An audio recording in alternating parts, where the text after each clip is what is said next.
Hey everybody, how are y'all feeling? Happy Monday. It's your girl, the Brooke Ashley, and we are here to discuss The Real Housewives of Potomac, Season 10, Episode 5. And y'all, I have been waiting to talk to y'all about this episode. I couldn't do a recorded episode. I said, let's do a live because we have stuff to talk about. As y'all see from the title, Angel is going to be you and I, because the way I've been writing for you, I feel like Angel right now is a chop. Hey y'all, okay, so you all feel like Angel's doing too much. Angel is a lot, big mouth behind closed doors, timid in front of the group, overly sensitive and pretty boring, if I may say so. It pains me to say that I feel like you're right. And you know, I was really trying to ride for Angel in the last few episodes, but this episode has me looking at her like, Angel, this ain't it. How are y'all doing today? Come on in the room. Come on in the room. Yes. Hey, y'all. Come on in. Come on in. Thank you so much. Come on in. Hey, y'all. How are y'all feeling today? Yes. Come through, San Francisco. Come through. Honey, thank you so much. I'm sick of her talking about her husband. Oh, we're going to talk about all that. We're going to talk about Angel and Bobby. You said, Angel, the jig is up.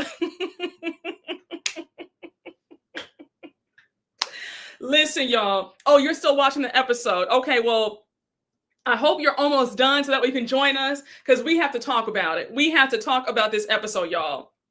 Yes, we have Detroit. Yes. Oh, thank you so much. Kids from Michigan. Yes. Come on, y'all. Come on in the room. I'm so annoyed that she let Kate change her mood. Yes, you're a grown woman. Okay, y'all. Baby, let's get into this live. Okay. We have to talk. We have got to talk because Angel had me messed up. Jazzy, I'm coming for you. And yeah, we're going to talk about some stuff, y'all. Now, I want to say a quick shout out to y'all. I love y'all down. I appreciate that despite some of y'all or a lot of y'all not agreeing with me when it comes to my stance on Wendy, thank you for being respectful.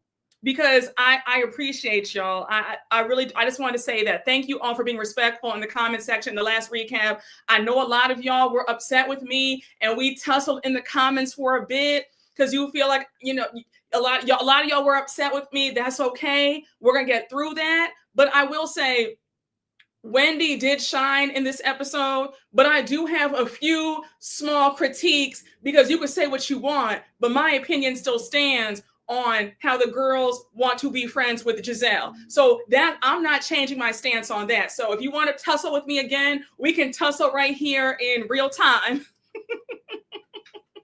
But listen, y'all, we're focusing mostly on Angel, Keiarna, and Jazzy because they were really trying my patience. And Ashley. Ashley, I will be whacking you from here on out. Like, I think that Ashley can go. Ashley's your services are no longer needed. We don't need you on the show anymore. I think that Ashley is grasping at straws. Okay?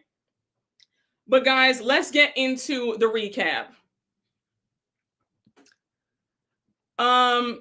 Y'all, Angel said on Twitter she's not talking about the season until it ends. I don't think she's coming back. Yeah, I don't think that she's coming back either because she's having a really hard time. I've seen her on social media. She's trying to blame production, it seems, and editing. Baby, that's the wrong road. We're only 5 episodes in when you're already blaming production and this, that, and the third. Just see yourself out, okay? All right. But yes, y'all, let's get into, yes, Ashley's lease is up. Okay, y'all, let's get into this recap. So we start off the episode with the continuation of last week. It's their first dinner in Nevis, and Ashley dropped that stale tea about allegedly Stacey was reaching out to Chris Samuels, trying to hook up with him. Like I said in the last recap, who cares? They're both divorced. They're both single. It is what it is. So Stacey goes on to ask Ashley, who told you that? So Ashley says, well, my friend is a publicist. He works with a lot of athletes. And my friend Tatiana told me the night of my Bloom Ball that you had reached out to her to connect you with Chris Samuels. So Stacey says, I adore Chris. He's a great man and a great father. We are good friends. So now Ashley's like, well, how do you know that about him? Like, how do you know these things? Ashley, she just told you me and Chris know each other. He's a good friend of mine. That's it. That's all. Why are you still pressing? And the reason why Ashley was pressing was because she knew that this tea was stale and it fell flat. It didn't give what she thought it was going to have gave, in the words of the iconic Rolling Ray. And a quick side note, shout out to the late great Rolling Ray. I know that he passed away a few months ago, an icon. But listen, Rolling Ray has given us so many quotables. But yes, I had to just shout that out. I had to shout him out because that line is legendary, okay? And again, Ashley, you're not giving what the other girls were supposed to have gave. Like, all of your stunts and tricks fall flat. So now, Stacey says, both of us have gone through divorces. We also have friends in common. That's what it is. So now Ashley says, oh, by the way, Chris is telling people that you guys, that he's telling people that you guys did that you tried to hook up with him. Stacey ate down when Stacey said, well, if I were a guy, I would also say the same thing, that I try to hook up with me too. Like, right?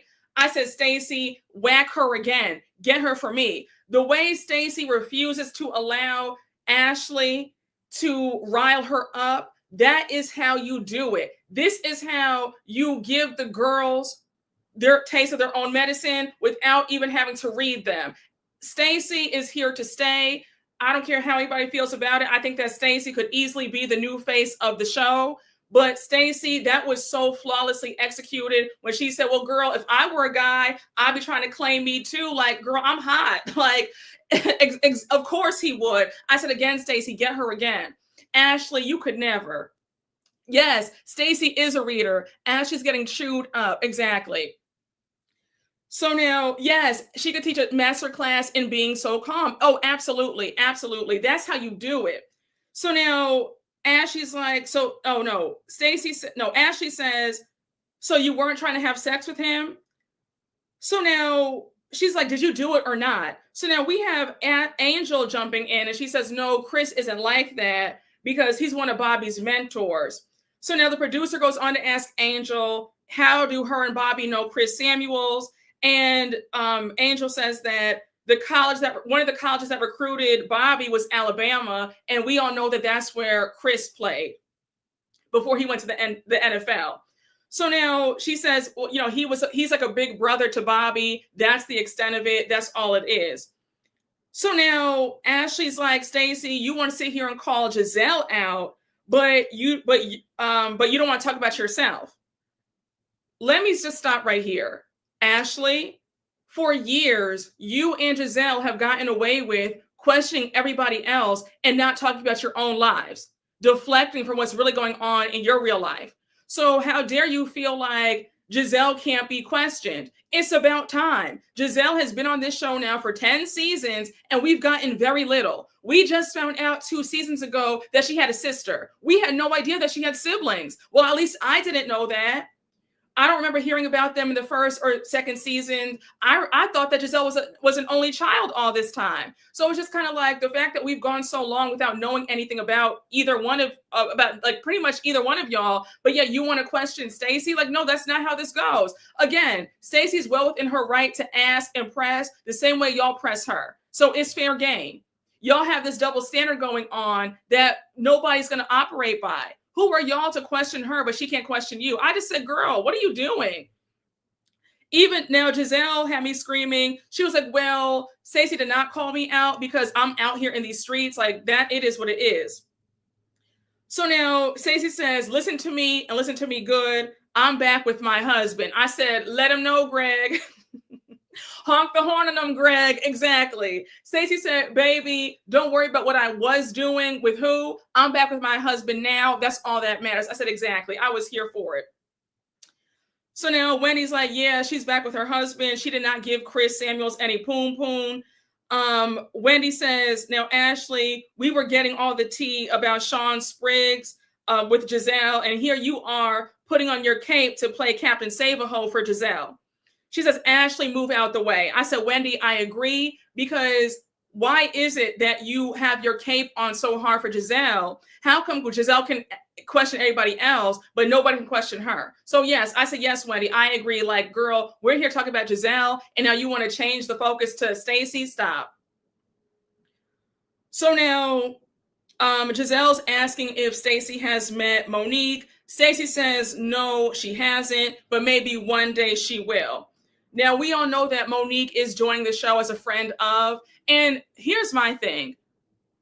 Next episode, they're obviously going to be in Nevis. It's their last full day there. So that means that Monique is not coming on the show until about episode 7 or 8. That's what I heard. But I feel like, have we ever gotten a friend of to join the show so late in the game?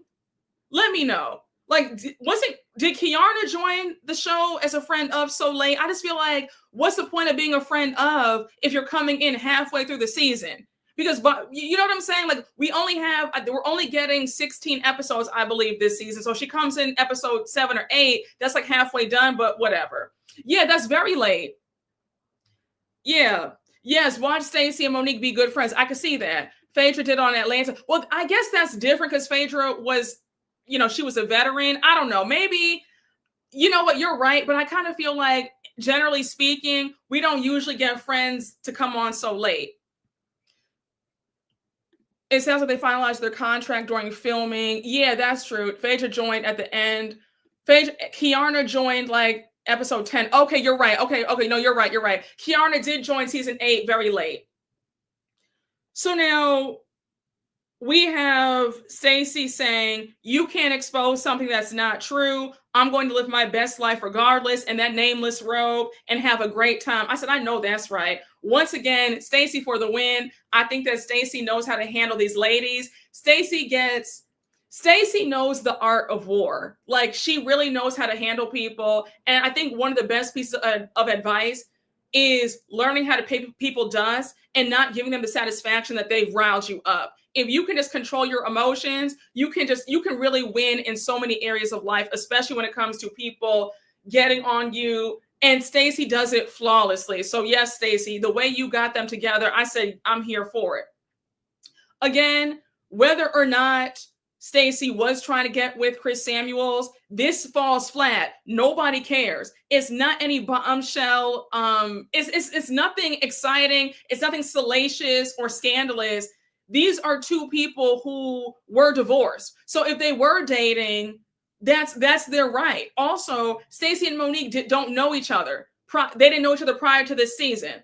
So Chris Samuels is fair game. Monique, there's no loyalty being broken. Monique and Chris, they're not together anymore. So again, it is what it is. So I don't understand what Ashley thought she was doing, bringing this piece of information up that's so stale and falls flat. It's just so silly. Yes, 2 single people dating ain't no tea. It's true. Exactly. This tea is cold water. No, it's so true. The way I keep reminding Ashley that Sheila chose a 10 and a Dusty over her. Listen, that's how I know that production really does favor Ashley, because the fact that nobody has ever read her for filth the way she deserves. Like, no, if we want to be so for real, I'm shocked that nobody has reminded her, like, girl, let's not forget what Miss Sheila was doing. Miss Sheila willingly chose to live under I-95 in a tent with a broke, dusty bum. So, we could really go there if we wanted to. It's just like, I don't understand why they won't read Ashley for filth. Ashley is a walking read. The fact that they really think that Ashley thinks that she's getting over on people is really bizarre to me. It's so true. It's so true. Ashley needs to mind her business. Exactly. It's just like, I don't understand it. Ashley is a walking read. A very easy read. A very easy read. Ashley brought up Chris as a way to justify bringing Monique back. It's surprising that production did not just drop this storyline. I agree. I saw that clip of her calling Candace a house daughter at the season 3 reunion, and it's just laughable. She thought that was a bad thing. No, you know what it was? That was nothing but straight up jealousy. That was jealousy that Candace is living the life that she always wanted to live. Because it's funny how Ashley makes it clear that she wants her sons to live a very cushy life, even until adulthood. That was never a read to be mad that somebody's parents have the money to still support them and give them money. Because the gag is, Candace should have said, well, at least my mom takes care of me versus me taking care of my mom. My mom did things the right way, unlike your mother. Because had Candace said that, all hell would have broken loose. But that's what I would have said to her. Well, my parents did things the right way. So check that. That you could never read me about having family help and my parents having some money. That you could never read me on that. That's not a read. That's what you want for your kids, right? That's why you're on this show, right? Like, Ashley, don't get me started on her. Don't, please, honey, do not get me started on her. Listen, yes, we see each other. We see each other. Ashley's just coasting. I agree. Yes, Ashley would be catching a stray every time I saw her. Exactly. I said, you could never read me. That's not a read. That's the dream, right? How are you reading somebody on having generational wealth? Like, I'm just a mess. So anyhow, Stacey says, I'm not thinking about Gizelle or Ashley. Then she says, you guys want me to be somebody that I'm not, and you guys cannot accept me for who I am. It's unbelievable. So now Angel says, I can relate to that, Stacey. Now, the dinner is over. And let me say this, though.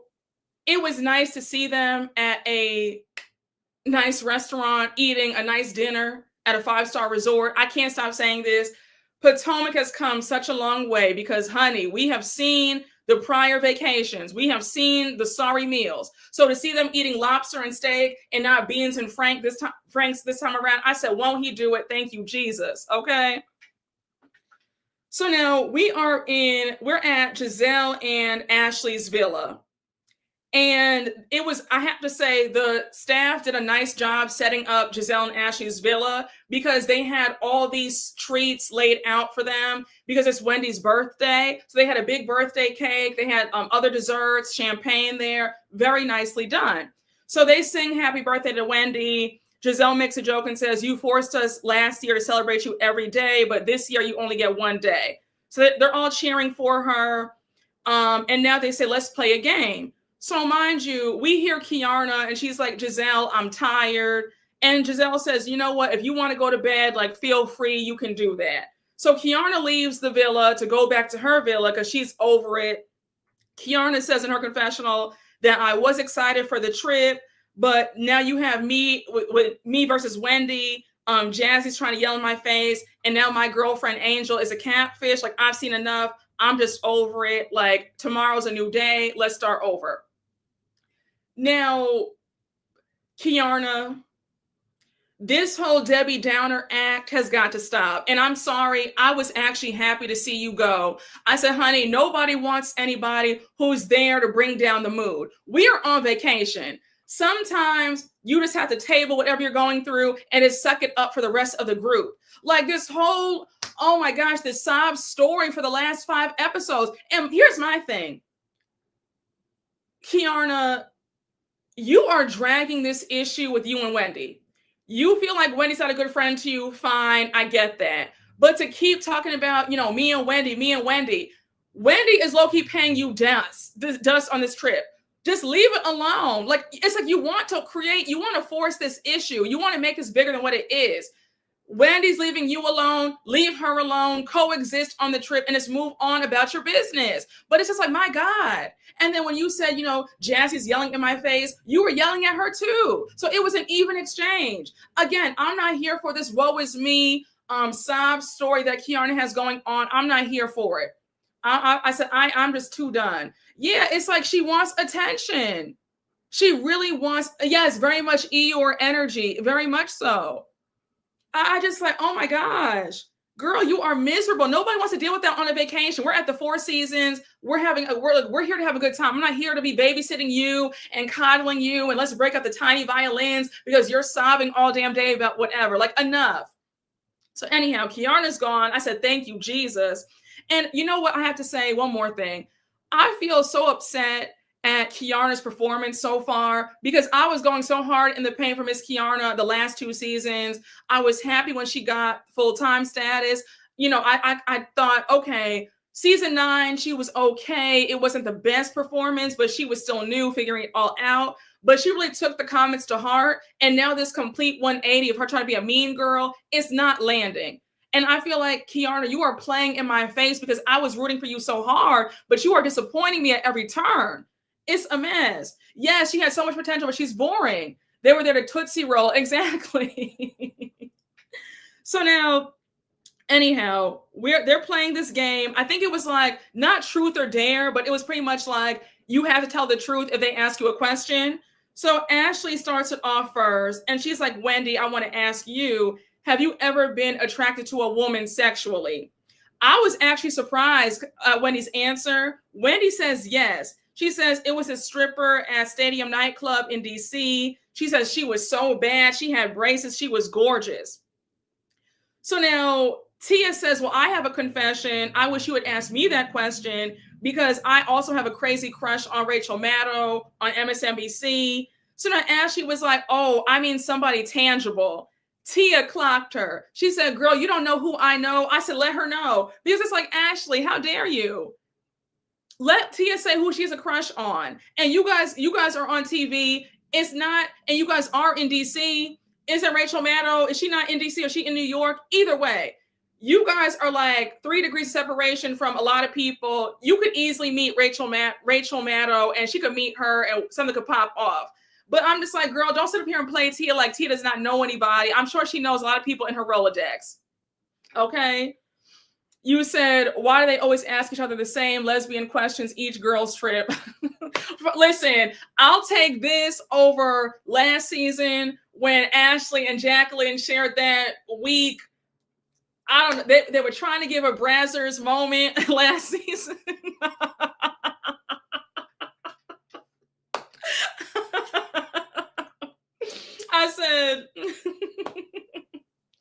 I said, honey, listen, that scene last season was so phony and so fake. Okay. Yes, it's gonna be that very much so next episode. That preview. I said, all right. I said, okay. So now, Brooke, why'd you have to remind us? Because when I tell you that scene was so foolish. So anyhow, Ashley goes on to ask Jazzy if she believes that there are no infractions going on right now with Darius. Jazzy says, currently, no. Were there in the past? Yes. But right now, I don't believe that he's cheating currently.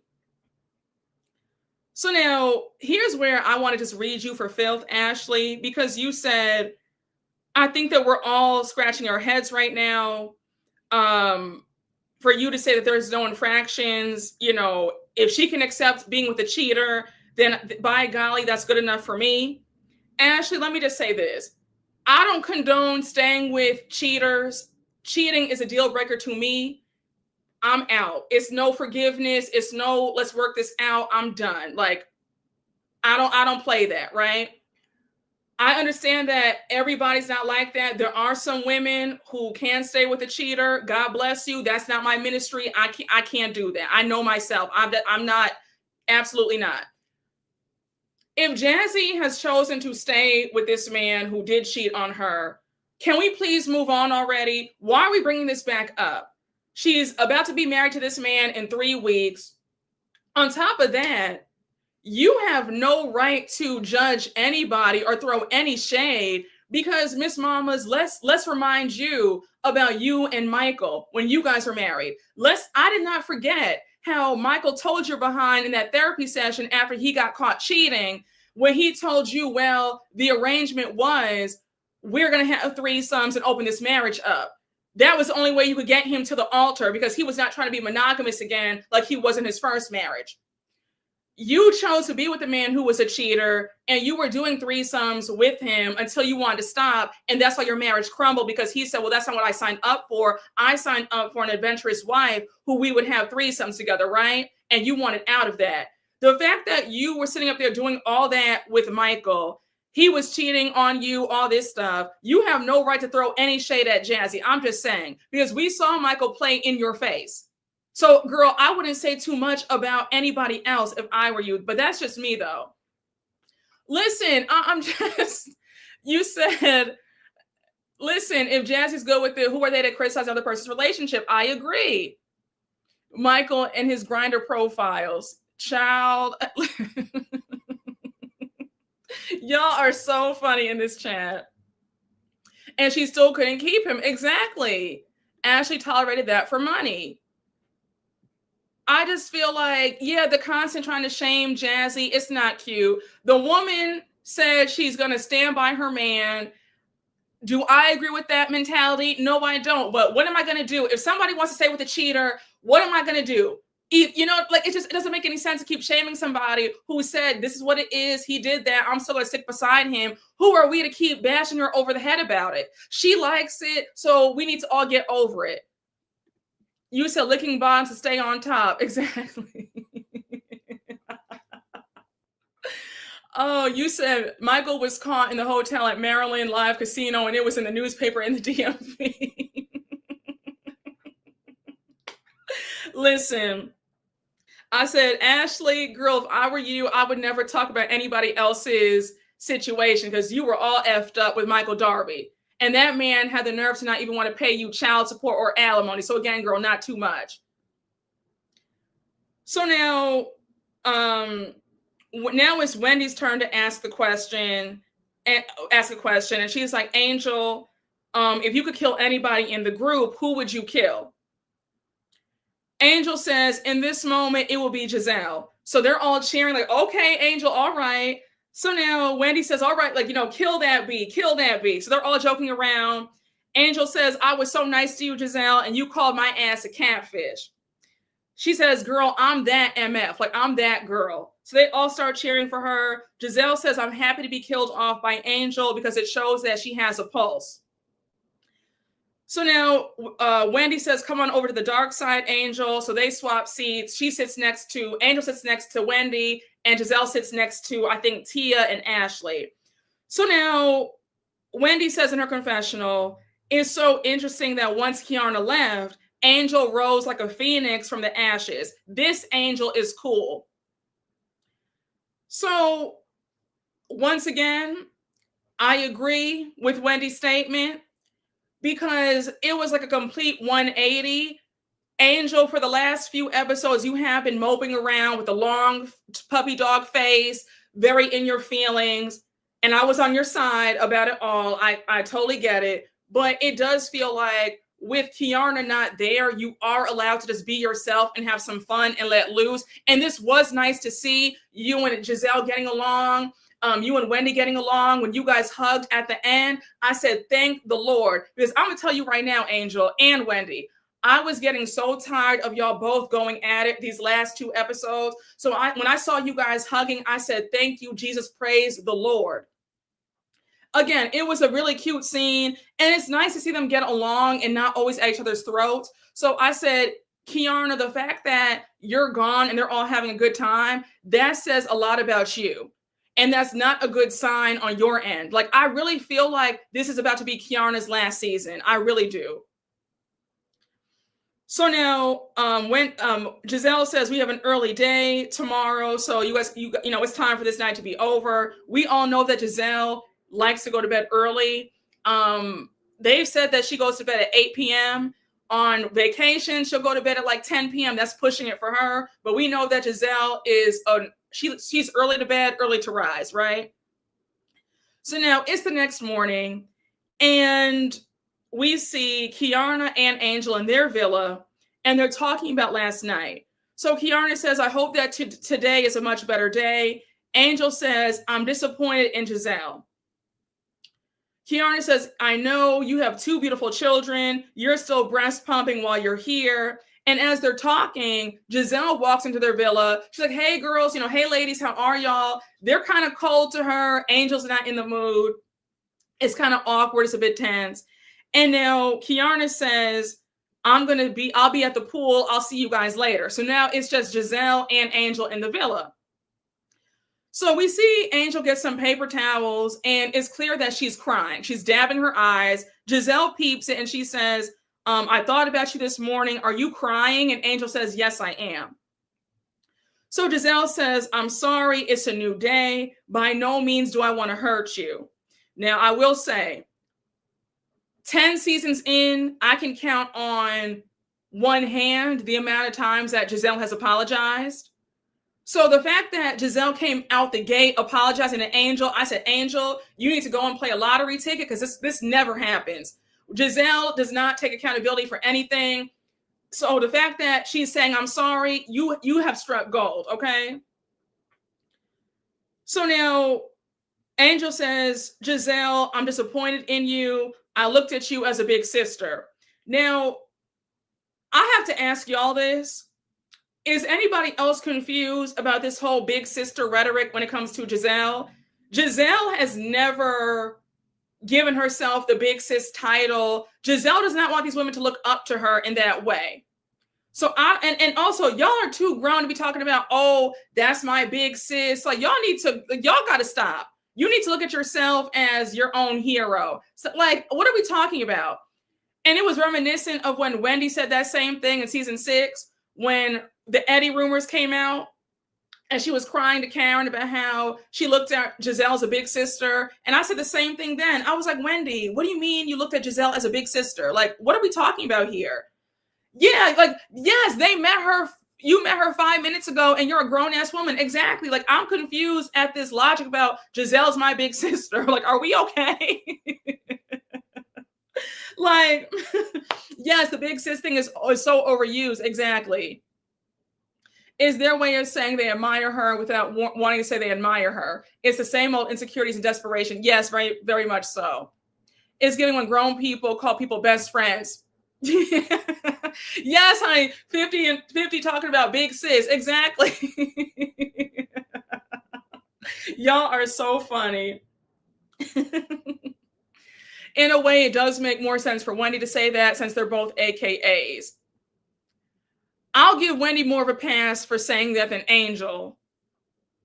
Yeah, I said the same thing. I said, I guess, child. Exactly. So anyhow, right away, she says, right away, Giselle, my experience with these women was all effed up. It's not what I expected to encounter as a mom. I give so much to my children. We find out that Angel was a red carpet hostess back in the day, and her currency was her appearance. She says, I felt like you did that to be mean.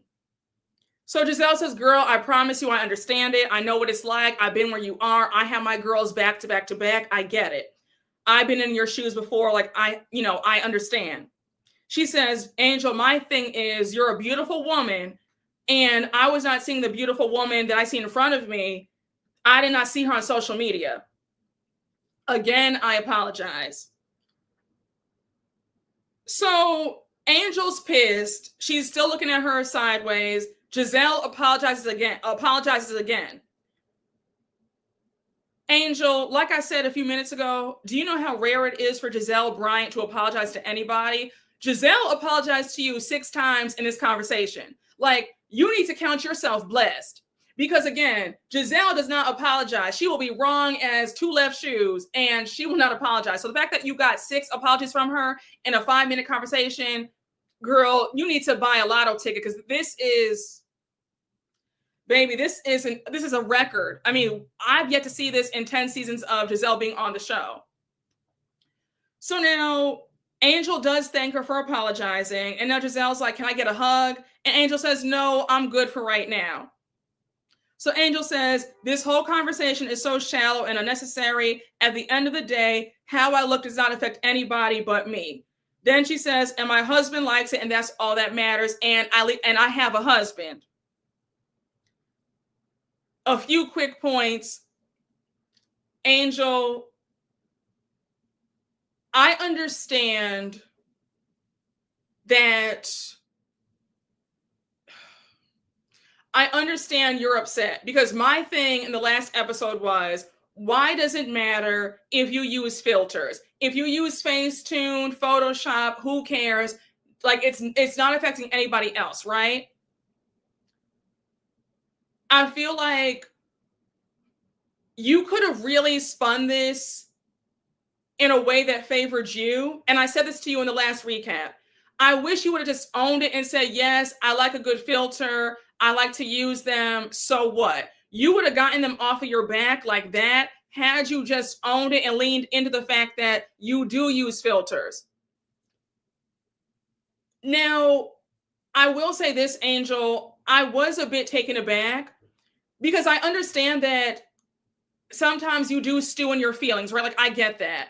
And it can take a while to get over things. But the way you were acting in the villa for Wendy's birthday, you played it off so well that nobody had any idea that you were still pissed. You were joking around, high-fiving everybody. You were in good spirits. You were laughing, taking shots. So to see you so angry, like it just happened, this morning, it was confusing to me and a lot of the other viewers. Because I'm like, girl, I thought that we had moved on from this. And now we're going backwards. Like, I wish you would have addressed it with Giselle right after dinner.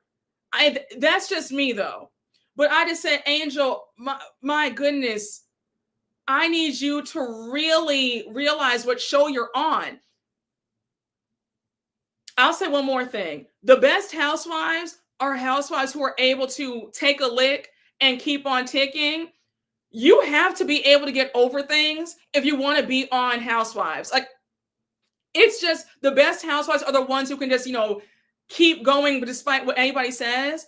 Because if you hold grudges, if you hold on to things, this might not be the show for you. Like, I'm being so for real. If you're somebody who really stews in their anger, you might be on the wrong show.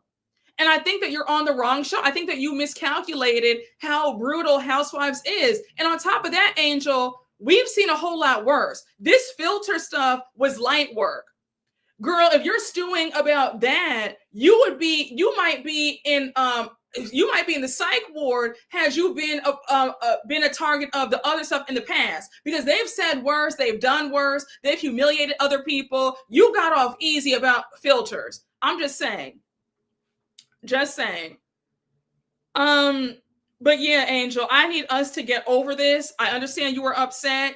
What they did wasn't right, but I need you to let's move on from this. If I hear about filters and Facetune and Photoshop one more time, I'm going to scream. You said, I'm not a rookie woman, poor Angel. I agree. You can tell that Angel's dealing with postpartum. I don't think she should have come on just yet. Yeah, it might have been too soon. She might have been better off coming on for season 11. I think that these women miscalculate how strenuous the job is. Like, I mean, it's a lot. You have to be on your head has to be on a swivel all the time. It's constant shade. That's a lot to deal with. I think that she really did not understand how treacherous this game is. So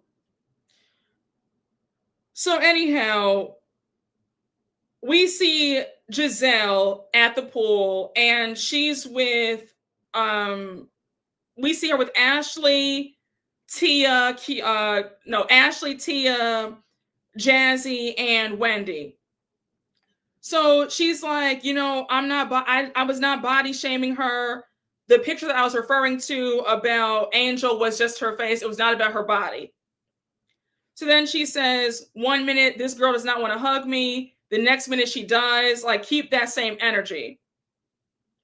So now Giselle says, just so y'all know, I'm going to feed y'all and for breakfast. Then we're going to go on an excursion after this. So now Ashley says, well, can I pull Keiarna to the side? Because I do want to talk to her quickly.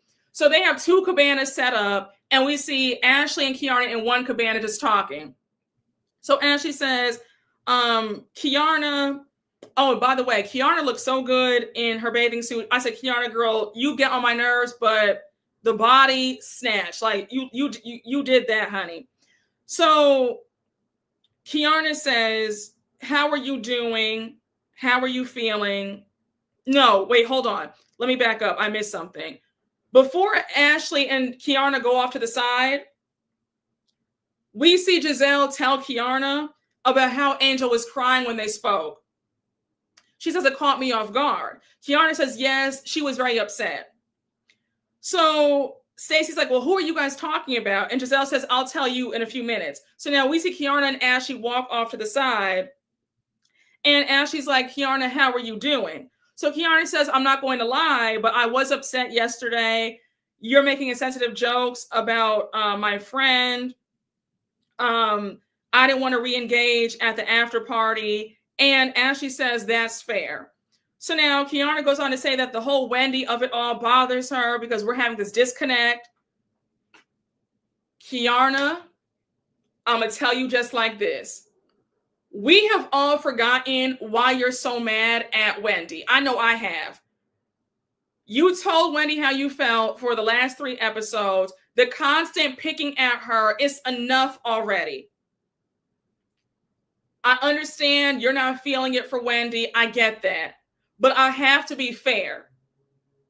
You are trying to make a mountain out of a molehill. It is not that serious. You are acting like Wendy cursed you out or stole money from you. I guess I shouldn't have used that analogy, but I shouldn't have used that analogy, but you know what I'm saying? But in all seriousness, though, Keiarna, nobody cares about this faux beef that you have with Wendy. We just don't care. It's very one-sided. It's very one-sided. Like, yes, if I hear about Kay being upset with Wendy one more time, I'm going to scream. Same here. Child. No, listen, I'm just, you would think that Wendy, I don't know, but you would think that Wendy took her man the way that Keiarna is acting. It's like, Keiarna, enough. Like, it's got to stop. Wendy is being cordial with you. She's not saying anything to you. Just leave it alone. It's like you want to keep fighting with her. It's enough. So now she says, then to add to all this, Jazzy's added to the disconnect. It makes me not want to be open. I said, Keiarna, we don't care at this point. Like, we don't give an F. Like, leave us alone, please. Again, Keiarna wants us to bust out the violins. Girl, yes, nobody wants Greg. Exactly. Nobody's stealing Greg and his ashy feet. Exactly. So anyhow, we're back at the other cabana, and Tia's like, oh, is Angel coming to join us for breakfast? Giselle says, yes, I asked her. She said that she's coming. So now Stacey says, I thought it was so rude that Keiarna wasn't there when we were celebrating Wendy's birthday. So Giselle says, in Keiarna's defense, she was tired and I was being a good host. I noticed that. Tia wasn't here for it. Tia says, girl, we're all tired. We were all up at the crack of dawn. Like, what kind of excuse is that? One thing about it, when you're on Housewives, you're filming from sun up to sundown. Like, those cameras don't go down until about midnight. So it's like 18-hour days. So they can all push through and be filmed with their mic packs on. Keiarna has no excuse to talk about she's tired. Like, girl, give me a break. This is what you signed up for. And also, you're tired of your own BS because you've started fights with everybody right now on the cast, and you're tired you're exhausted from your own BS. You said, Effie, we all got pain. Exactly. You said Wendy's passive aggressive and nice, nasty. Kay's picking up on it, and that's legitimate. Okay, so here's my thing. I'm not negating Keiarna's gripes about Wendy, but my thing is Keiarna's doing a poor job of articulating herself. And then on top of that, when somebody says, look, we're not friends anymore, we can coexist though, leave it alone. When somebody says, we don't have to talk like that, but when I see you, it'll be a hello, hi, how are you? Leave it alone. Wendy has drawn the line in the sand that they're not friends anymore. So Keiarna's still picking at her. It just looks petty. I have to be fair. So now you have Wendy says, what I'm realizing now is that Keiarna showed herself that she was never my friend.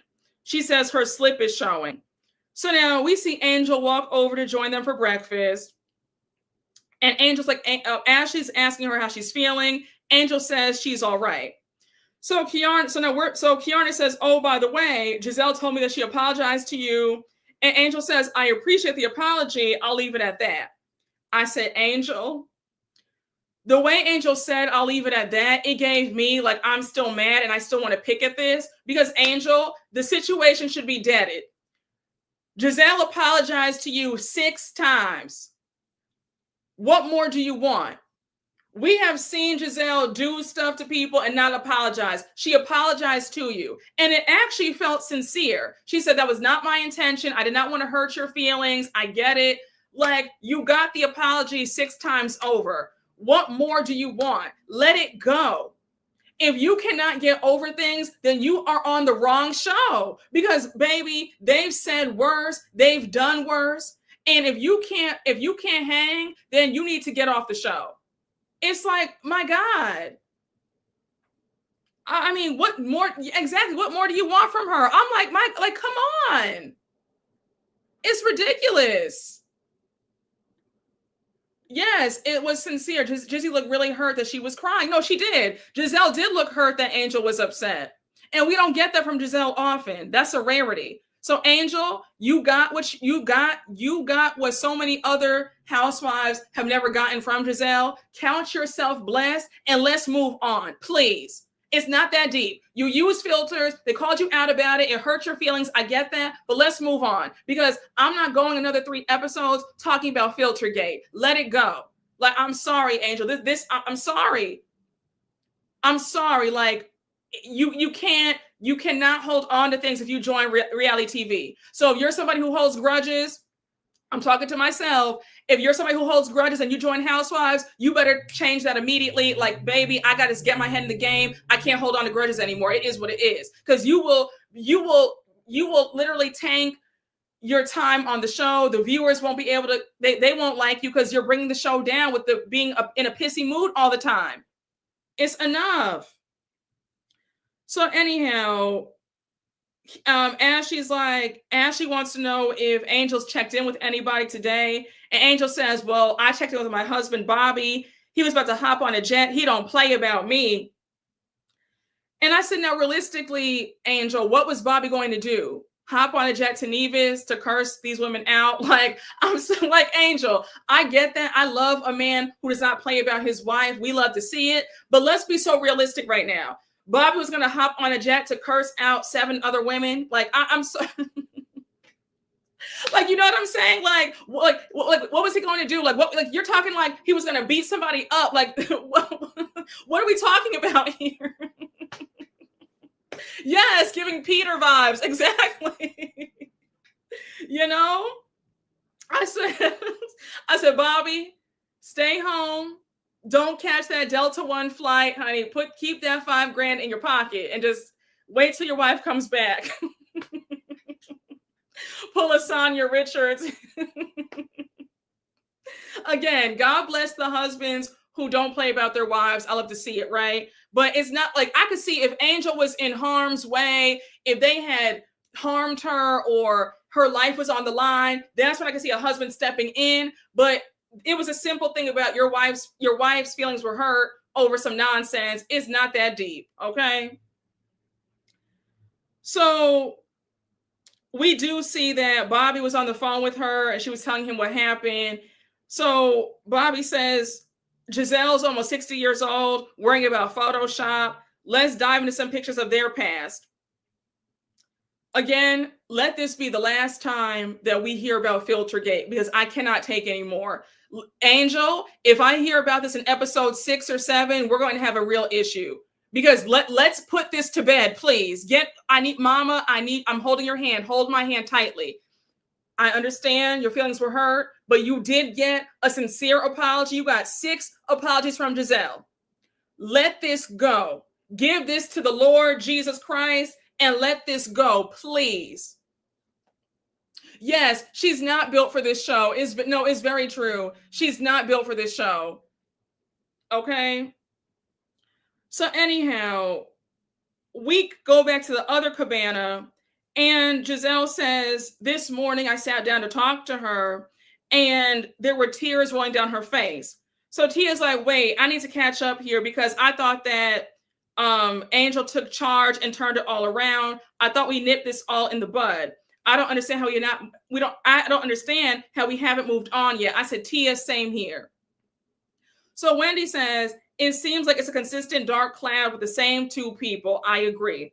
She says, I don't think that it's our job to constantly have to coddle them. Giselle says, no, it's not. We're here to have a good time. So now Wendy says, I really hope that for Angel's sake, she can turn this around because it's giving the Sad Sisters duo. It's the same two people. Come on.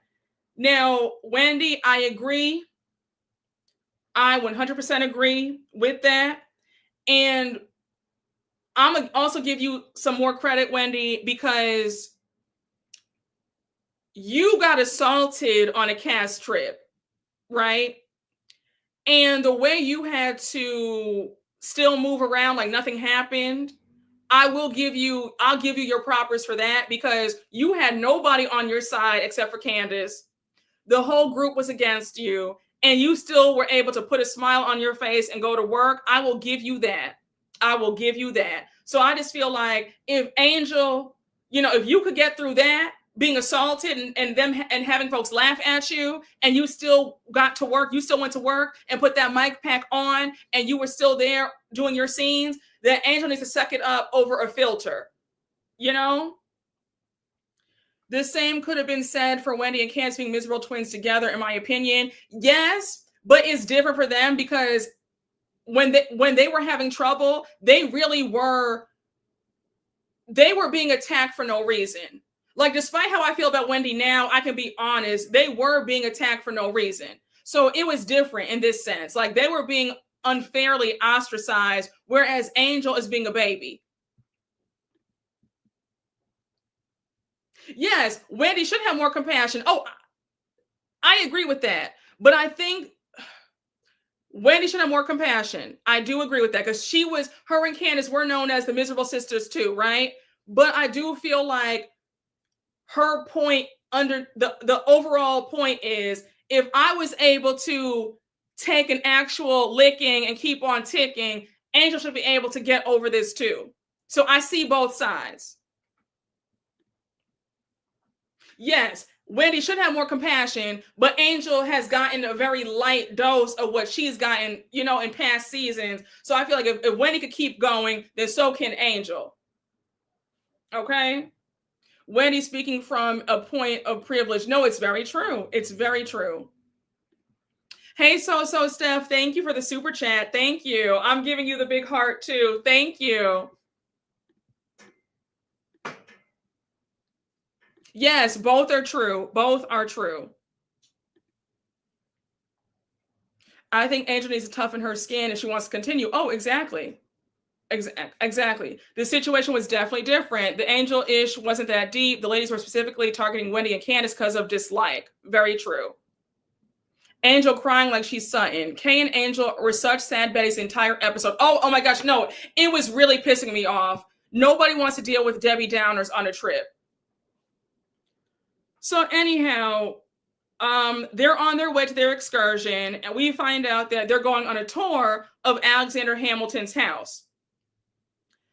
I thought it was so cute because as they were on their way there, they're in the van, their driver, and he's a tour guide as well, but he has a nice voice. His name was Kenny, and he's singing to them, and they all joined him singing. He has a nice voice. It was such a cute moment. I said, more of these moments, please. So now Wendy had me screaming. She's like, Kenny, are you taking internships? Because Ashley needs to sign up for voice lessons. She says, when I think about who I want to hear singing Roberta Flack, I want it to be his voice, not Ashley's. Production was so petty when they showed those tweets of everybody dragging Ashley when she sang Roberta Flack on the news a few months ago. I could not stop laughing. I said, no, Wendy, you ate that one little thing, because I agree. I don't ever want to hear her sing again. And Ashley, you need voice lessons. I mean, I don't know if they can help with your voice, but maybe it might sound a bit better, but you need lessons for sure. Oh, one more, wait, just one more quick point though, because the girls were in my last recap saying, oh, Brooke, you don't like Wendy anymore, so now you just want to keep whacking her. Please let it be known that I'm giving her flowers in this episode. Please let it be known that I'm giving Wendy her flowers in this episode. So Okay, because y'all were really coming for me in my last recap. You said it may sound a lot worse. Yep, somebody tweeted, put Ashley in jail next to Karen. Alexa play Coffee and Love by Darby's Barbie. Child, okay. You said we're petty, but we're fair. You've actually been fair about Wendy giving everything. I believe so, honey. But the way folks were getting on me, honey, in my last recap, go back and look at those comments. I was fighting for my life. It felt like season 5 all over again. I said, Lord have mercy. You said Wendy won't even know. Only her people watch it. Child, let me stop before I get in trouble again, child. Oh gosh. Yes, that's what I said. I don't see why they say that when you could have acted the same way, even if Wendy called you mean or not. That's what I said. I said, you don't understand. I would have had these same opinions had this incident not happened between me and Wendy. But you know how folks, but you know how it goes, child. You know how it goes, honey. So I knew that when I told the story, I'd be dealing with that. So it is what it is. But yes, thank you for seeing that it would have been the same opinion had she not called me mean. But okay.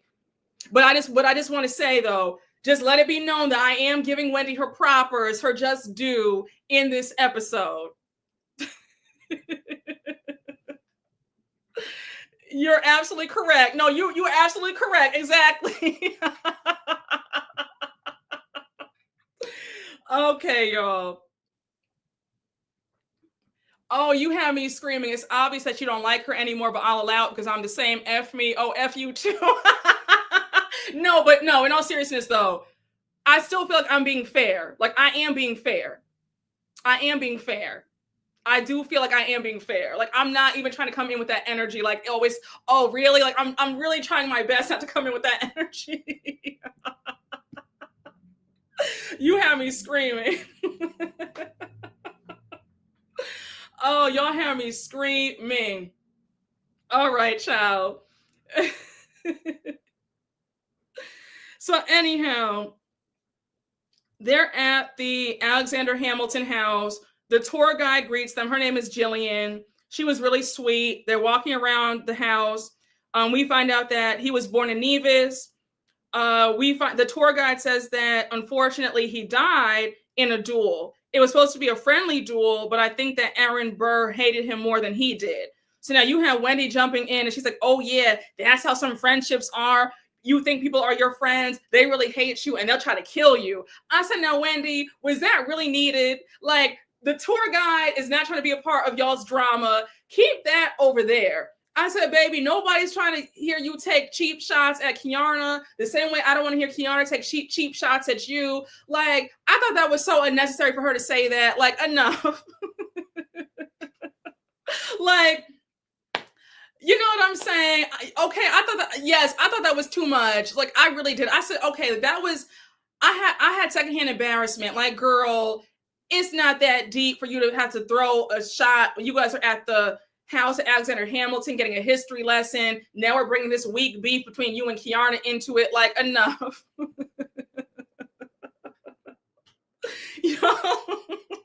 I said, what is going on?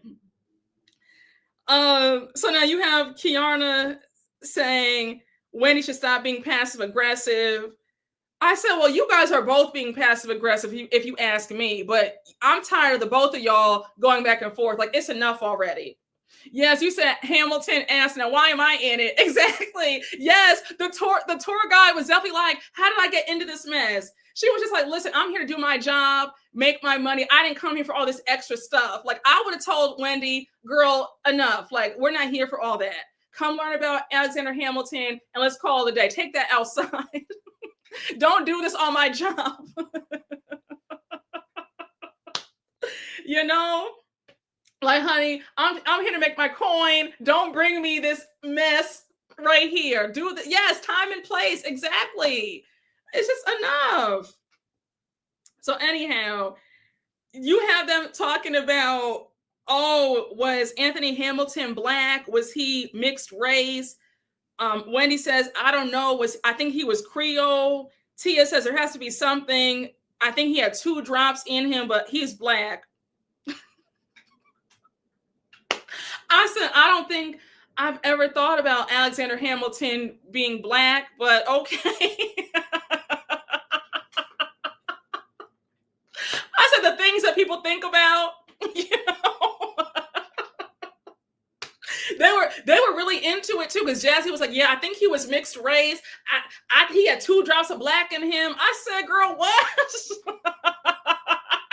You said 2 drops of what? Crisco? I'm screaming. You have me screaming tonight. No, it really has to stop. It has to stop. Oh my gosh. Oh my God. Wait a second. I said Anthony Hamilton. Oh, I'm so embarrassed. Oh my God. I'm sorry. Oh my gosh. Wait. Sorry. I said Anthony Hamilton, the singer. Oh my gosh. I'm so embarrassed. Sorry. Brooke, you said Anthony. Shout out to I Love Charlene, but it was Andrew Hamilton's house. I'm sorry, guys. They have me so confused about this whole black talk. I'm calling this man Anthony Hamilton. I'm so embarrassed. Oh my gosh. You said he was 2 shakes of sea salt. Oh my gosh. Y'all have me laughing so hard. Well, anyhow, you guys know who I'm talking about. I'm so embarrassed. I really have it in my notes, Anthony Hamilton. I don't know why. How embarrassing. No, they're at Alexander Hamilton's house. Sorry. But yeah, I never thought about him being black one way or the other. I'll have to look that up tonight after this. Child. Yes, Alexander, not Andrew. Listen, I'm saying Anthony. You're talking about Andrew. Thank you, guys. I appreciate y'all. Y'all have me screaming today. Honey, he's sitting here like, now how am I in it? Oh my gosh, y'all. Hey, Robert, thank you for the super chat. These beefs are so random. LOL. Jazzy and Tia next week. LOL. I said this on Kempire's Live. I actually don't want Stacey to get activated. I love her unbothered. I don't think that Stacey will ever be activated. I think that Stacey's going to continue to be unbothered and have them all pressed, in my opinion. That man is white, period. Why are we claiming a man with 2 pieces of pepper? You said go vote. Exactly. Yes, y'all. Go vote tomorrow, please. Oh my gosh. Okay. Let's oh my gosh, y'all have me screaming. Thank you so much. Thank you all for the correction. I appreciate it. So anyhow, Tia pulls Angel to the side and she's like, how are you feeling today? Angel says, I'm still processing it, but I'm feeling good and it's a new day. I said, for the love of God, Angel, let this go. You have to. Tia says, you just had a baby. And Jazzy calls out Tia. Jazzy says, now Tia, don't start, because even you at the table last night, you said that you were thinking the same thing too about her using filters. So Tia says, yes, but I would not have addressed it in that way. I would have pulled her to the side and told her in private. Again, we need to let go of Filtergate. She likes a filter. It is what it is. Let's leave this alone. It's enough already. I don't want to hear anything more about this. So now we have, they're outside now, and Angel says, let's be clear, I'm not an OG wag just because Bobby played for 10 years. It's because I put in the work to know the other ladies who are younger than me. And then she says, I'll achieve that with you guys too. And Jazzy says, but Angel, you were so open and fun last night and bubbly. But this morning, it's like when you got with Kay, you're not on the same energy. So Angel says, well, what you saw from me last night, it wasn't bubbly. I was annoyed with y'all. If you knew me better, you would know that. So now Jazz is confused and she's like, wait, you were annoyed with us last night? You were laughing and giving us high fives. So Angel's like, yeah, like hell yeah, I was annoyed. So Jazz is like, okay, girl, who did you talk to get you upset then? And again, Angel, here's where you're losing me, because when y'all were up back in the villa, playing the games, drinking wine, you were having the best time without Keiarna. You were taking shots. You were high-fiving everybody. You sat next to Wendy. You guys hugged. You and Giselle hugged. You were having a great time. So now you want to say, oh, well, I was actually mad the entire time. Girl, if you were that mad, you should have left with Keiarna. And also, Angel, that's a bit like, it's phony, because I just feel like you claim that you were in better spirits. You had a nice time with them. Now, all of a sudden, you're saying, well, actually, I had a horrible time with y'all. I didn't have a good time. It's like, which one is it? I feel like you want to be mad. You really want to hold on to this. And you're not going to make it on the show for much longer if you continue down this path. It's the wrong road. And, okay, wait. I want to talk about that for a minute. Angel, if you're about to make being a wag your personality, that's going to run stale quickly. I need you to give us more than just saying you're a wag every chance you get. Like, I really do. And I'm here for the wags, love the wags down, right? But like, girl, give us more. Give us the true you, please. So now we have production, rewind the tapes back. We see that right after Angel left Giselle and Ashley's villa, she went back to her villa with Keiarna. Now, Keiarna, hold up. You said that you were tired and want to go to sleep. Why were you up?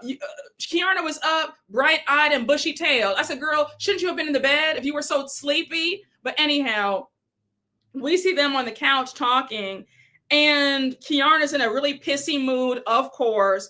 And she says, it's just really interesting to watch the behavior of these ladies. I can't sit and be fake. I'm annoyed. So now Angel says, yeah, I'm good on everybody except for you. Angel, you just had the most amazing time 7 minutes ago. Now, all of a sudden, you're good on everybody else. If it was still bothering you, you should have addressed it in the villa when you guys are playing the game. But you acted like you were still fine. And it's clear that we didn't see that whole conversation between you and Keiarna when you got back, but it's very clear that Keiarna put the battery in your bag yet again and got you riled up again. If you were okay, then how all of a sudden now you're upset again? It's clearly showing that Keiarna got you heated again, and now you're pissed off again because everything was all good. You guys made peace. Now you go back to messy and miserable Keiarna, and now you're back upset again. You have to be careful around people who always want an issue and they always want to prolong a beef and drag stuff out, because energy is contagious. I know it sounds cliche, but other people's energy can rub off on you. That's why I don't like being around people who always have a sad report, who are angry all the time. I don't like being around that. I like being around happy people, people who know how to let stuff roll off their backs, fun people. Because people like Keiarna, they're in a pissy mood. Their misery loves company. And personally speaking, my misery does not like company. If I'm in a messed up mood, I stay away from people until I get right. I won't even do a recap if I'm in a bad mood, because I feel like I'm here to entertain y'all, put a smile on your face. So if I'm ever late with a recap, if I'm ever in my feelings about anything, I will not get on this camera, because I feel like energy is transferable. And if I'm in a pissy mood, I'm not going to do that to other people. So I just feel like, Keiarna, this is really messed up that you're infecting your friend because you're in a messed up mood. I don't like that. Kay is on the wrong show. I agree. Yes, I don't like all that being around buzzkills and killjoys, Debbie Downers, folks who are always looking for the worst case scenario. I can't stand that. If you're like that, get away from me. I don't do that. I'm a happy person. I'm optimistic. I love life. You know, I don't want to be around people who feel sad and down and out and defeated. Keep that away from me. Insecure people, jealous people, keep that away from me. I don't want that. I can't stand that. And Keiarna, you look miserable. You look, and if I were Angel, I'd pay you dust, because no way are you going to ruin my time on this vacation. If you want to be sad, mope around on your own. Don't bring me into your misery. I can't stand that. Child, yes, on vacation. It's so annoying. Yes, she's setting her up for failure. I agree. Because I'm like, girl, why are you doing this? I mean, Angel is making herself look horrible, aligning herself with Keiarna. Child, this is ridiculous. Angel, you're flopping, and it's upsetting to me and my homegirls that you were in a good mood, you were in great spirits when you left out the villa. Then when you got back to Keiarna, now you're pissed off again. That's a mess. And I was glad that Jazzy called you out, because it's like, girl, what do you mean you were mad at us when you were laughing with us just 24 hours ago? So anyhow, Jazzy says, you know, we all thought that it had blown over. Is your personality a catfish too? So now Tia says, well, I'm glad that you did not leave. And then Angel says, be clear, you guys can't run me off. I said, are you sure about that? Because I'm sorry, Angel, the way you're acting, I don't see you making it on this show. I think that Angel will be a one and done. I see her being run off by this cast because she clearly cannot handle being on the show.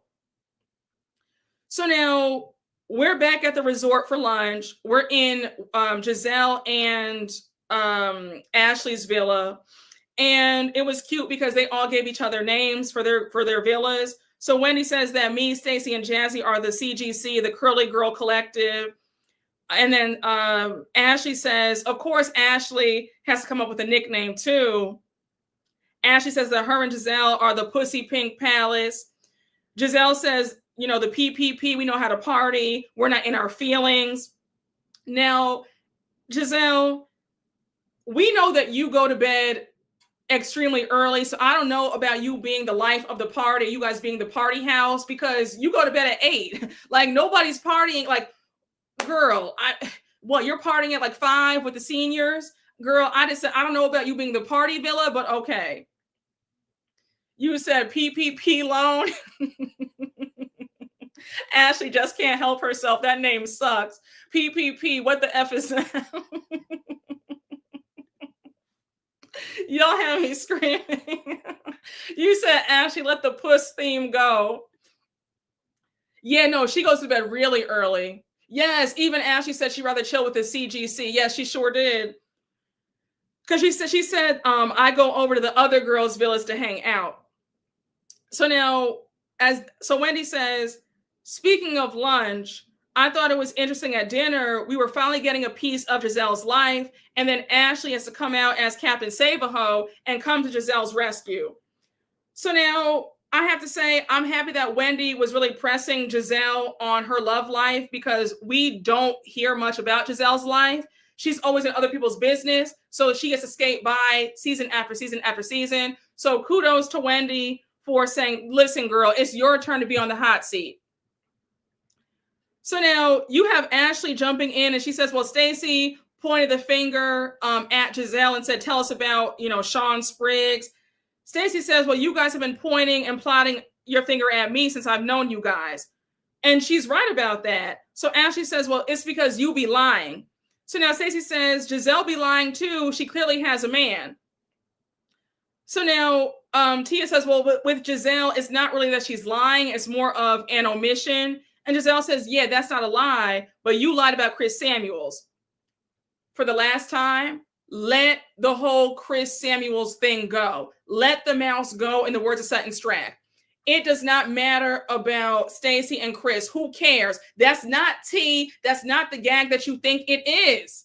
They were both single at the time. Who cares? Monique and Stacey were not friends. It wasn't crossing any girl code or any loyalty. So again, whether or not Chris and Stacey did hook up is nobody's business. At the end of the day, the truth still remains. Giselle, you have been on this show for 10 seasons. You are an OG. We have learned very little about your life in the 10 years that you've been on this show. And enough is enough. So anyhow, Wendy did a great job by saying, Giselle, we're off of the whole Chris Samuel stuff. Let's move on. Let's talk about you and Sean Spriggs. I said, thank you.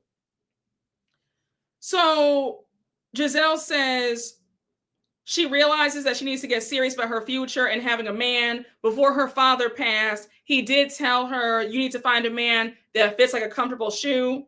So now Wendy goes on to ask if Sean Spriggs is a comfortable shoe. And Giselle says, yeah, he's comfortable. He's comfortable. So now Wendy goes on to ask if they've had sex. Giselle pauses. We know that that means yes. Now Wendy goes on to ask if he's met her daughters.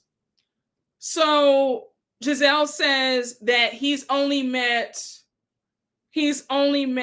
one of her daughters. He's met Grace, and Grace thinks that he's age appropriate. So it's clear that Giselle and Sean Spriggs could be a serious item, which is nice, right? So now Wendy says the thing about Giselle, she protects her heart, and that's why, as somebody who knows her and can now say that she's my friend. Now, did anybody catch how Giselle was low-key surprised when Wendy dropped that F word, friend? I said, oh, okay. One of y'all had me screaming on Twitter. You said Giselle's face. You remember that episode of Atlanta when Nene went to see Kim performing The Ring Didn't Mean a Thing, and Kim sounded so bad on stage, and Nene backs up and her eyes get big like she's in shock. One of y'all put that meme of when Nene did that as Giselle's face when Wendy said that she was her friend, and I could not stop laughing. So Wendy says, I'm so happy for you. Whether you admit it or not, I am happy. Giselle says, that's nice of Wendy to be concerned about what my future looks like. And Wendy says, okay, Wendy, I guess we're friends. So I'm going to read your comments before I give my commentary, okay? Y'all have me screaming. You said, oh, Wendy. Wendy did a good job at letting us know about Giselle, but the last bit was too much. Wendy is desperate. Why not let their friendship be natural instead of forcing? I do like Wendy and Giselle have been able to come a long way from where they were. Yes, I'm happy that there's no more tension or beef. I'm happy that there's no more icing out and all that. Like I'm happy to see that because the show is able to move forward when they're able to all film together. So I'm happy that there is peace between them. Thank God. But I do feel like this whole friend stuff is a bit overboard, but that's just me. So, okay, so you said Giselle, child, you said Giselle is not Wendy's friend. Wendy's still hoping for a friendship with Giselle. Wendy loves being by Giselle's side. I agree. Wendy's on a 180. She's putting in all the effort to form a friendship. I'm glad they're over it, but it doesn't feel authentic. You said desperado. We shall see at the reunion. Giselle's going to skewer Wendy whether she's there or not. I do feel like when Giselle's response when she was talking about the whole mess that's going on right now, present day, I thought that her and Robin were respectful. I did think that Giselle was respectful of Wendy and Eddie, the way she spoke about the whole thing. You said, I'm about to whack Wendy. I'm not going to whack her, but I do feel like I was correct. I've always been correct with my assessment that the need to be accepted by Giselle has always been there. I mean, folks fought me on it in the last recap, but I've been steadfast in that opinion. Like I was saying that back in seasons 5 and 6. You know, I've always felt that Wendy has wanted her friendship. I've said that about Candace. I said that about Monique. I've clocked how these women do want to be friends with the queen bee of the show. I have said that since the time the show has been on air. The only person I feel who does not care about Giselle's friendship is Miss Karen Huger. Jizzy is to Wendy what Kyle is to Sutton. I agree. Giselle has the pulse of the audience. She was not going to go in on Wendy after the arrest. Absolutely. She's not dumb. Now, Giselle might be a lot of things, but she's not dumb. She is not dumb. Keiarna sought validation from Wendy like Wendy sought validation from Giselle. Yes.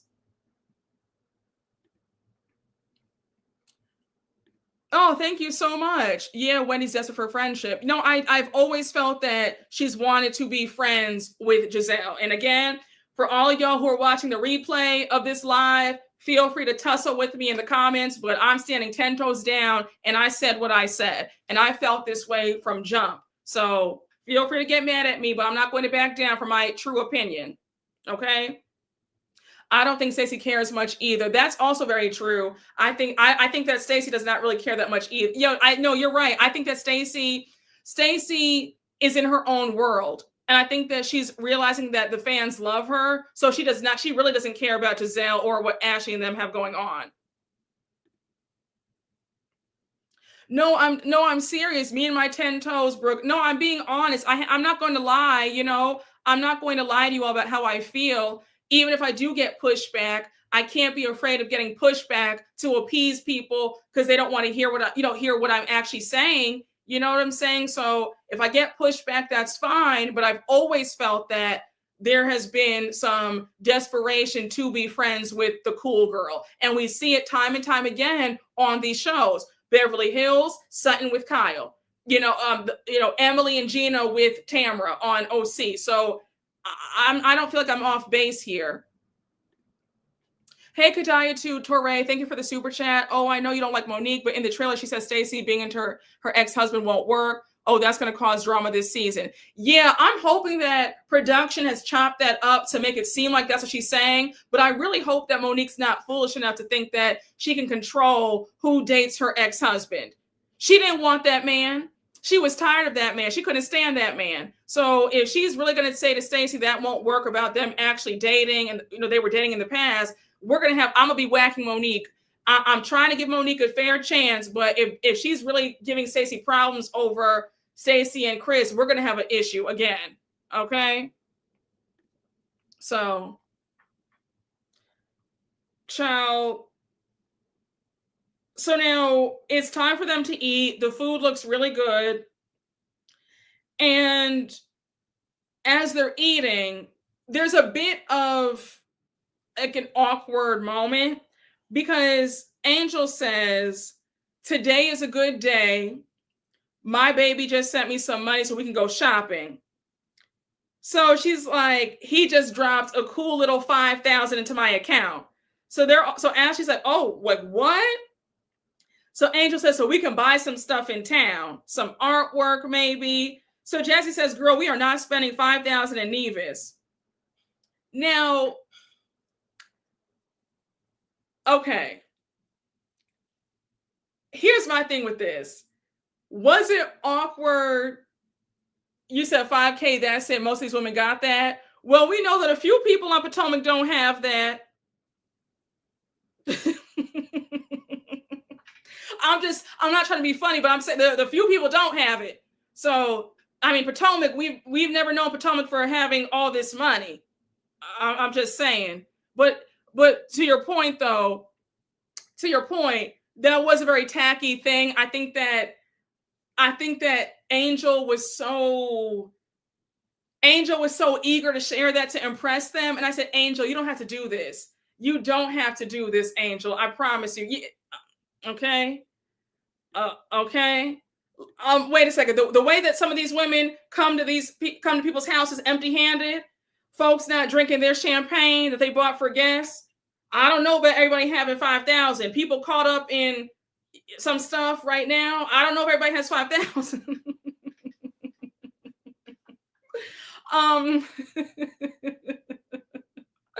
But in all seriousness, though, you could tell that Angel just knew that she was going to eat them, eat them up when she shared that. Now, do I feel like some of the women's faces did look a bit funny?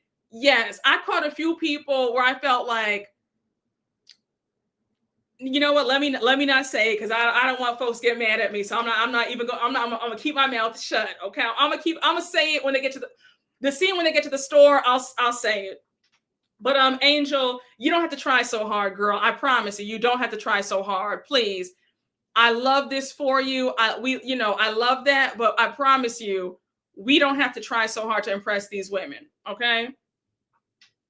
That comment was stupid. Say, yeah, you are so funny. You are in my brain because a few faces did look like a bit jelly. Like I'm not okay. So I caught it. So you caught it too. Okay, all right. So I didn't say it. You said it, but we see each other.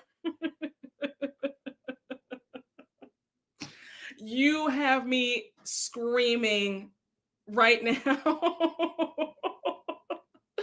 5K is the price of one of the bags from 2018 that somebody claimed. So no, laughing my ass off. You have me yelling right now. Okay. Yes, Ashley's face did look tight. Ashley's face did look a little bit tight. Absolutely. Oh my gosh. You said, child, she reminds me of me in the 4th grade telling people Beyonce was coming to my party, and I lied, child. I am yelling right now.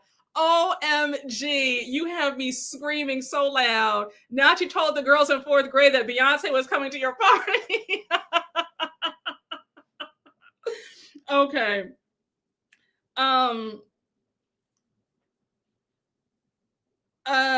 Wait, where were we? Okay, so Giselle says, you keep telling us Bobby this, Bobby that, but we want to know more about you, Angel. We actually care about ourselves. That's why we're bad bitches.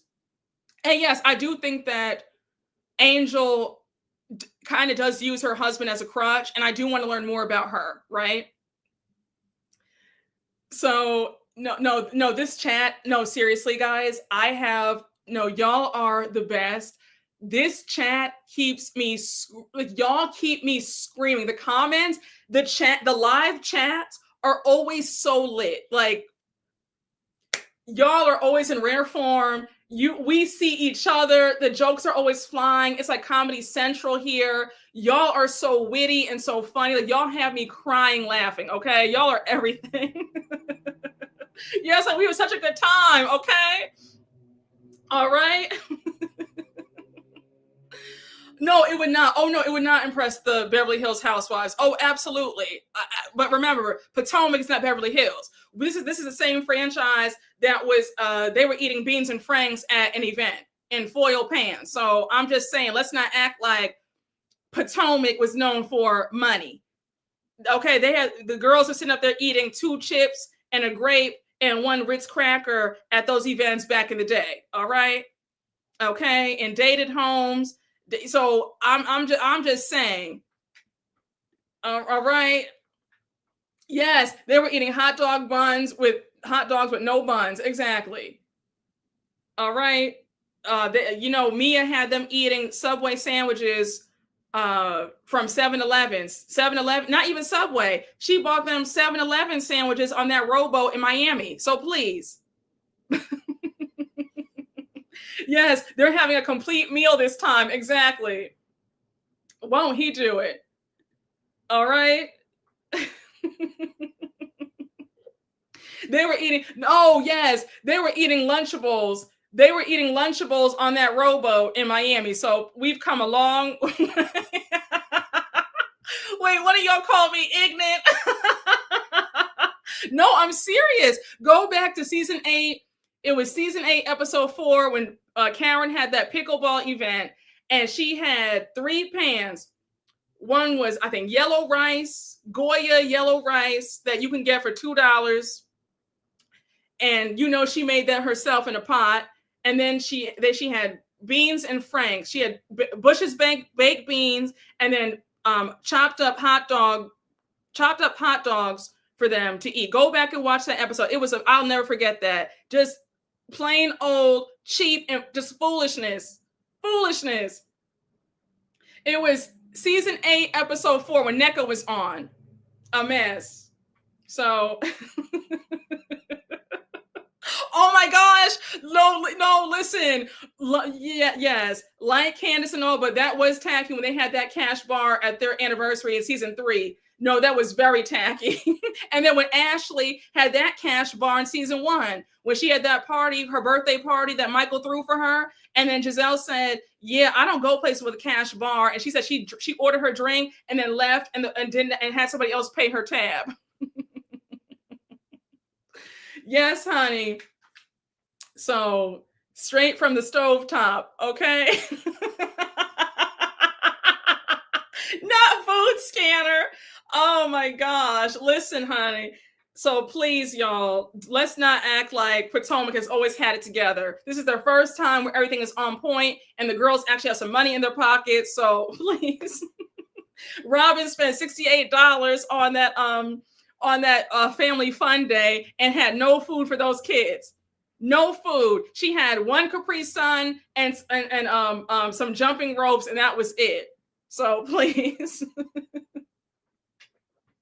Could have at least had chicken wings. Exactly. You better stop it. Y'all have me in this chat screaming. It only took 10 years.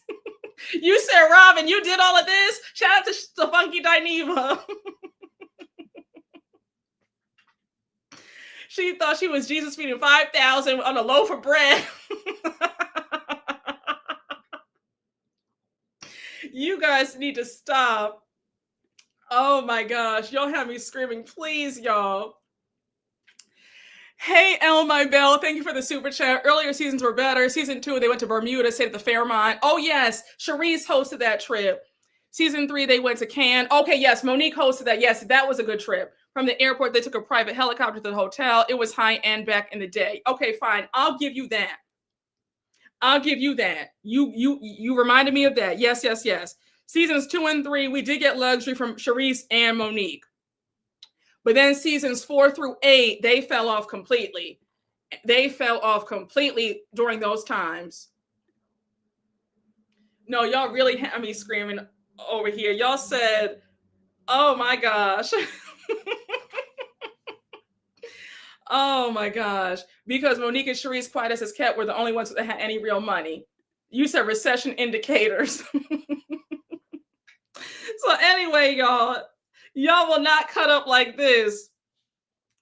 So, we have Giselle asking Tia if her husband travels with her a lot. She says, no, he doesn't. Wendy wants to know how they met. Tia says in London. I forgot the neighborhood she said in London, but she says that she went in to buy a leather jacket and he came in saying, oh, that jacket looks good on you. And it was love at first sight and they're married now. We all know that her husband is from the south side of Chicago. So now Wendy goes on to ask if there was any pushback from her family for not marrying a Nigerian. Tia says, yes, 100%. When we both had children, we realized that we do have cultural differences. In Nigeria, there's a way that you speak to your friends and a respect that you show when you speak to your elders and seniors, and it trickles down to the kids. So we see a flashback of her daughter. I think Tia asked her daughter if she could use her lip gloss, and her daughter says no, but she says like bro, like you can't use my lip gloss. And Tia's like, girl, I'm not bro, I'm your mom. So now she says that Rob is super cool with how the kids like talk, but like she's not. She's like, it's not cool. Like they can't do that. So now we find out, so now Giselle's like, okay, y'all, let's wrap this lunch up. We have 10 minutes. We have to get back on the bus for another excursion. So we see them on the party bus and it was cute. They had a pole on the bus. Ashley gets on the pole. She does a really good job. Now Wendy got on the pole. I said, now Wendy, you haven't practiced, like, girl, you haven't, like, you couldn't give us something on the pole. I mean, Wendy just walked around. I said, go ahead, girl, give us nothing. Like, so, so now they're pouring shots on the bus and we find out that Wendy's not feeling well. Wendy says she feels sick. She says before she left for Nevis, there was a bug in her house. Now I said, now Wendy, I know you're not trying to miss out on this check, but if I were you, I would have had to take some medicine before I went on that trip. I would have seen a doctor or something because, I mean, Wendy you could tell that she was ill. She looked horrible on that bus, the way she looked so sick. You said, who is the bug? FBI? Child.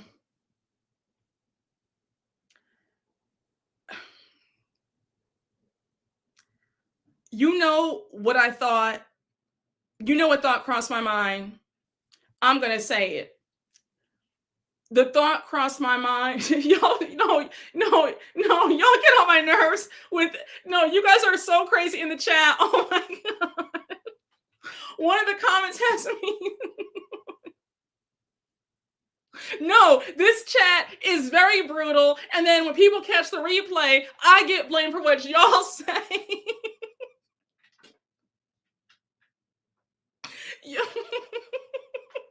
It's not fair that y'all sit up here, get to say whatever, and then if I read your comments, I get blamed for it. Y'all are messy boots.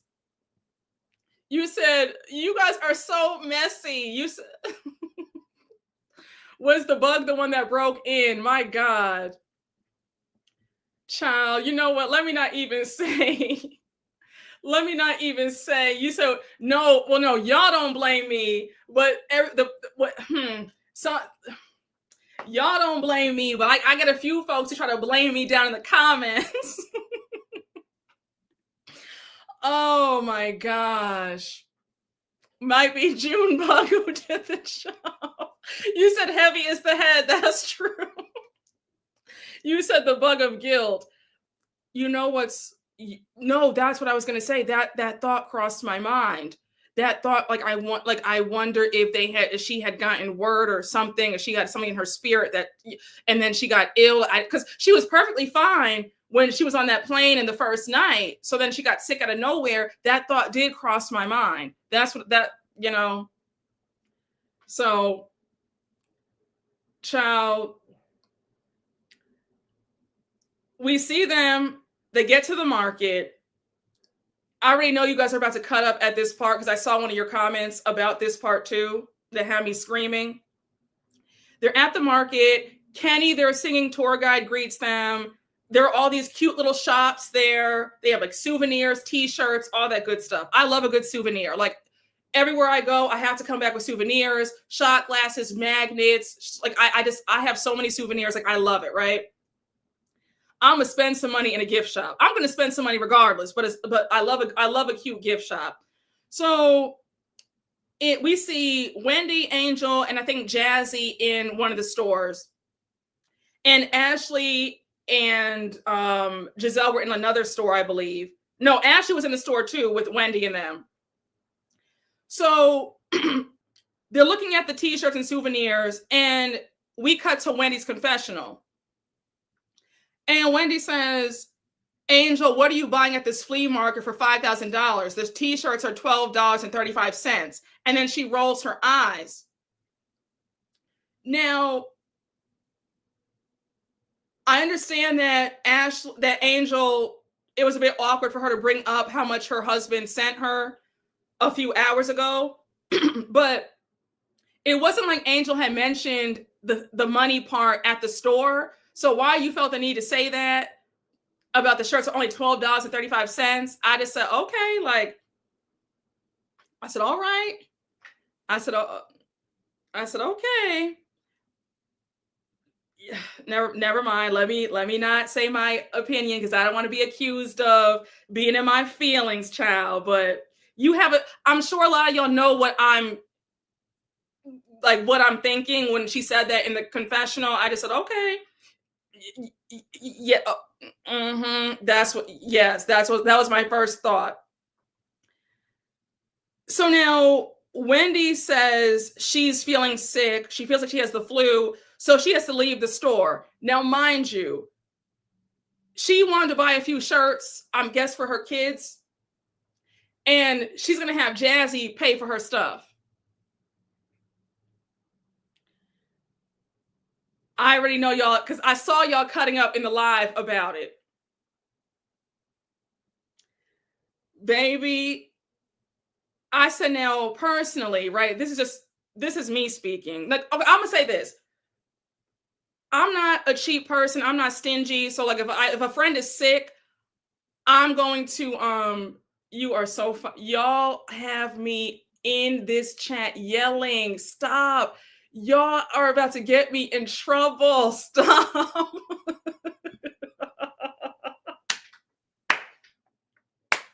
Y'all will not get me in trouble. I'll say this. I'm not somebody where you need to pay me back. Like, I don't operate like that. You can get me next time, whatever. So I wouldn't have minded, like, if a friend is sick, I don't mind saying, girl, don't worry about it. It's on me. Because, I feel like we're friends. You'll do the same for me, right? So I wouldn't have minded paying for Wendy's stuff. It's not that deep. It's not going to set me over the edge. I'm good, right? But on the flip side of that, Wendy, you being sick shouldn't stop you from also giving Jazzy your card to swipe and buy the stuff for your kids too. Like, it's kind of twofold for me. I just chuckled a bit because I said, okay, we got Jazzy paying for your stuff. Brooke, you said, say it like you mean it, like in the words of Wendy Williams. You're right. Y'all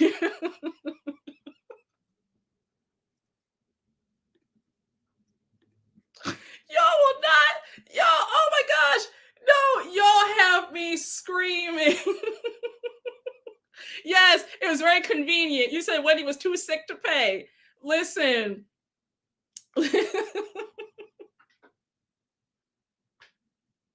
I have the best lives. I have the best lives. You said I'm not cheap either, but Wendy was being sick all of a sudden. Wendy being masterminding, not paying for stuff, but talking about a $12 shirt. Wendy's purse got sick and she caught it. Oh, my Lord, have mercy, Jesus. Oh, my Lord. But no, I thought it was convenient that all of a sudden she was too sick to take out her Amex and hand it to Jazzy and say, girl, here, just take my card, pay for it. That's what I would have done. Like, I could have still whipped out my Amex and, here, girl, I'm going to go to the bus and stay in the cool. But would you mind just using my card to pay for some stuff and buying some souvenirs for my kids? That's what I would have done, in my opinion. You said she was sick of her debt. Oh my gosh. She immediately got sick at the marketplace. I thought that was strange because she was good at the Alexander Hamilton house. She was good at brunch to be asking Giselle all those questions. And all of a sudden, when it came time to pay and buy some $12 shirts, and all of a sudden she was sick to her stomach.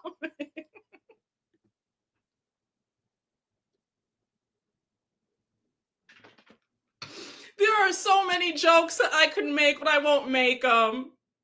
Okay.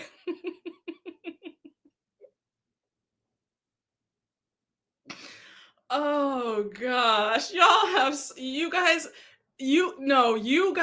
are in rare form tonight. Y'all are in rare form tonight. You said she ghosted the cash register. She got buyeritis. Jazzy should have left the items at the register.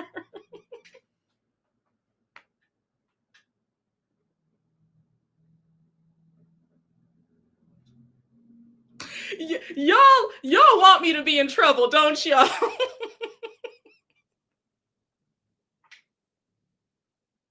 Y'all, please. Y'all have me screaming in this chat. Oh my gosh. Hey, Amina. Yes, Amina. Thank you for the super chat. This chat is a hot mess and I love it. Same here. Y'all have my stomach hurting right now. Hey, Nadira Powell. Thank you for the super chat. As soon as she got in line, her stomach started lining with mucus. Interesting. Hey, Osman. Thank you for the super chat. That Amex charge said fraud alert, fraud alert. Damn. And Amex doesn't play. Hey, DM Rocks, thank you for the super chat. Hey, I saw a sneak peek for the next episode. The way Jazzy snapped on Tia was unnecessary. Yes, I know. We'll talk about that towards the end. I got you. Jazzy's doing a lot too. Jazzy's doing a whole lot. Oh my gosh, y'all will have not. Child, you said she was going to dispute it anyway. My God. Oh my gosh. My God. So anyhow, we see Wendy outside sitting down. She's, ill. So now we get back to in the store, and Angel says that she texted her man Sexts. She says, when I get back from the trip, it's going to go down. He told me that's going to make another baby. So Stacey's like, I wonder what would happen if I texted my husband, ex-husband, whatever you want to call him, Timo the same thing. Like, what would happen? So now we see Stacey text Timo. How do you say his name? Is it Timo? Timo? If I'm butchering his name, please forgive me. So she texts him sex. He replied back, "Oh, you want sex?" So they all laugh. So Stacey's like, "Oh, what should I say back? Should I say sex with me?" So she sends that to him with a picture of herself smiling. So he texted her back saying, "You might have the wrong number." So now you have Ashley saying, "Oh my gosh, I don't know how to feel about that." I said, clearly, Ashley, he was joking around. Like, don't read too much into it, girl. Like, you just want to embarrass Stacey so bad, and it's annoying. Like, you seem so jealous of Stacey. It's like, girl, you are so pressed to give Stacey a hard time. Like, enough. Yes, Ashley can't take a joke. Okay, you say it like Timu. Okay, thank you so much. Black German here, and I can confirm Timo was being typical German. They have no game or sense of humor and will always come off awkward and weird when they try to be funny or flirty. A mess. Oh, thank you so much for confirming. Thank you. Stacey looked crazy in that photo. Ashley just wanted a moment. Child. Thank you for Ashley to have a husband who is having sex with everybody. She has a lot to say. Exactly.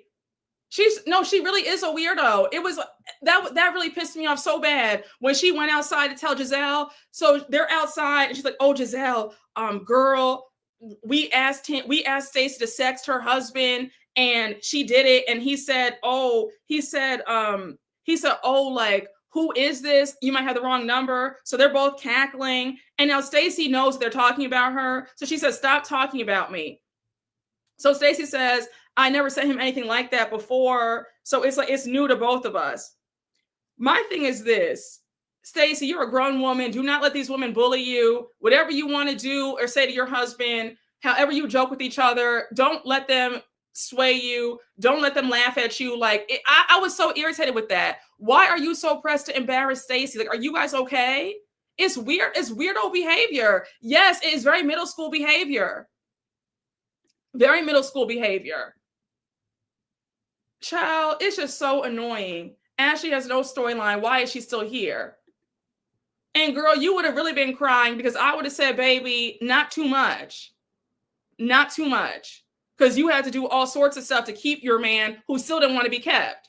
Your ex-husband was caught with his pants down, literally posted all over the newspaper, the blogs, on the grinder, in the words of Karen Huger. So girl, not too much about what Timo and Stacey have going on, because your ex-husband embarrassed you every chance he got. So again, girl, not too much. So anyhow, we now have, so Giselle informs everybody that Wendy is sick, but they still have a steel drum lesson. So they get over there with the steel band. And when I tell you, I love that. I love the steel bands. Like, it's so cute. The music is so good. So we see them all playing the steel drum. And now Wendy joins them. Now Wendy was kind of, gave a little weak bang, bang, bang on the drum. I said, "Now, Wendy, you were too ill to pay for those shirts, but you're not too ill to beat this drum one good time." You said Wendy made it back for the band and Wendy became better. She sure did. Wendy was tapping on the band. I said, "Girl, shouldn't you be on the bus in the AC, fanning yourself off to make sure that you're okay?" I said, "Okay." You said there were no funds involved with the drums. She said, "No, the drums are free. I can do this." But when it comes to paying for something, my stomach hurts. I'm flushed with fever.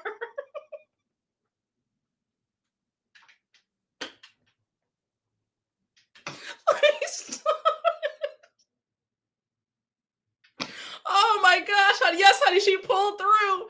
She pulled through. God is too good. No, honey, she said she was flushed with fever. She said she was flushed. Because remember, she told Giselle on the steps, she said, "I think I have the flu." The flu is serious, is it not, honey? She said she was ill, honey. She said illness had stricken her. Oh my God. Oh my gosh. Honey, like the same way she said that Angel rose like a phoenix from the ashes, Wendy rose up, honey, from sickness and illness. She said, "You will not get me, honey. I'm back to beat on those steel drums." The illness had stricken her pockets. Okay. Yeah, the flu is contagious. Child, listen, y'all. Y'all are too funny, okay? She was able to pick up a drumstick, but not the credit card. My God, today. You said let him use you, Wendy. Testify.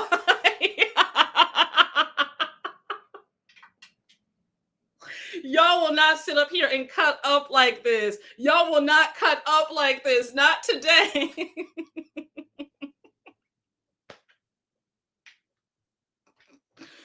Oh my gosh. Oh, y'all are just in rare form today. Okay. It's a Christmas miracle. Okay. God is good. So now we're back at the resort and we see that they're all getting ready for dinner. Giselle and Stacey go to Wendy's room. Wendy's laid out, honey. Wendy has an ice pack on her head, like in the cartoons, and a cool washcloth on her forehead. She's sprawled out on the bed. She is just laid out, honey. This illness has just gotten her good, a mess. So Stacey and Giselle bring her Gatorade, ginger ale, goldfish, water. That was really sweet. So Giselle says, "Look, you're ill. Don't even worry about coming to dinner tonight. Just sleep it off, relax, but get yourself together for tomorrow." So now Giselle says, "Of course, I'm going to check on sick old Wendy. I care about these women." They play the flashback of season 8 when Keiarna was sick on Robin's trip to the DR. And that producer was so messy. He goes on to ask Giselle, "Do you think that if Wendy had checked on Keiarna on that trip, that they'd still be friends?" And Giselle says, "Let's just move on." I said the shade of it all. Oh my gosh. Wendy had fragititis ravaging her system.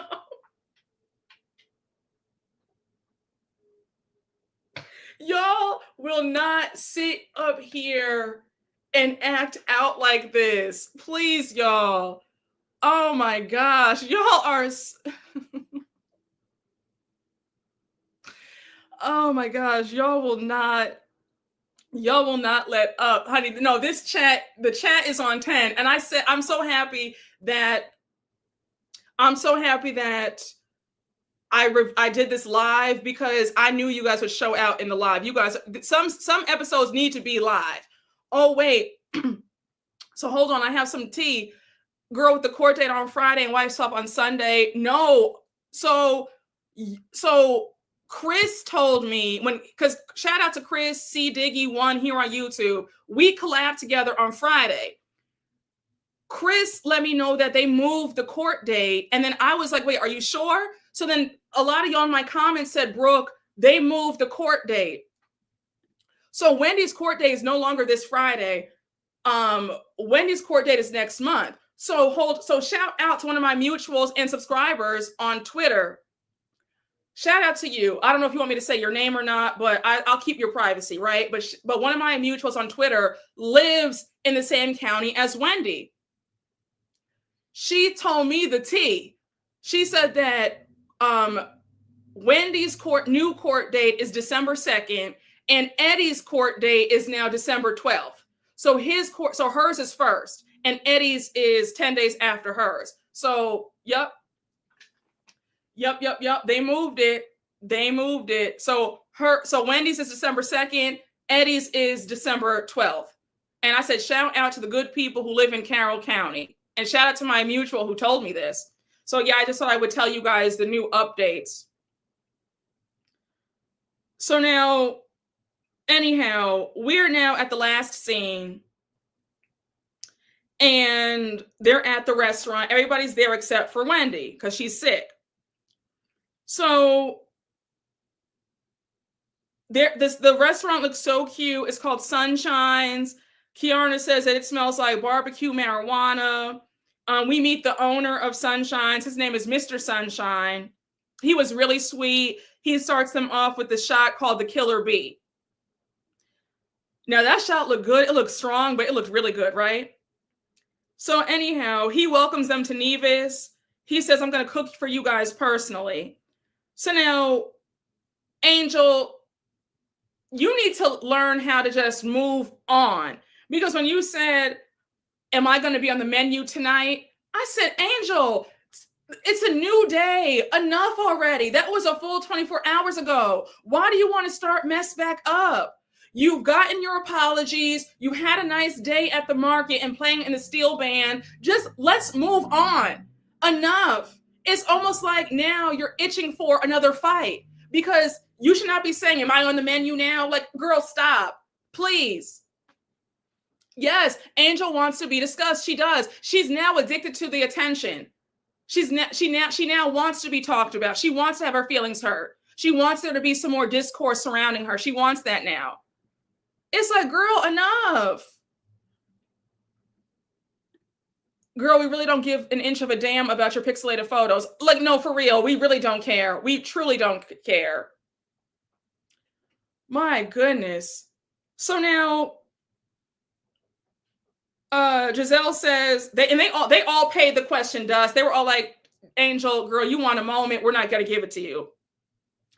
So now Giselle turns to Kay and she says, Kay, I do want to tell you this since Wendy's not here. Wendy was offended that you did not stay for her birthday yesterday.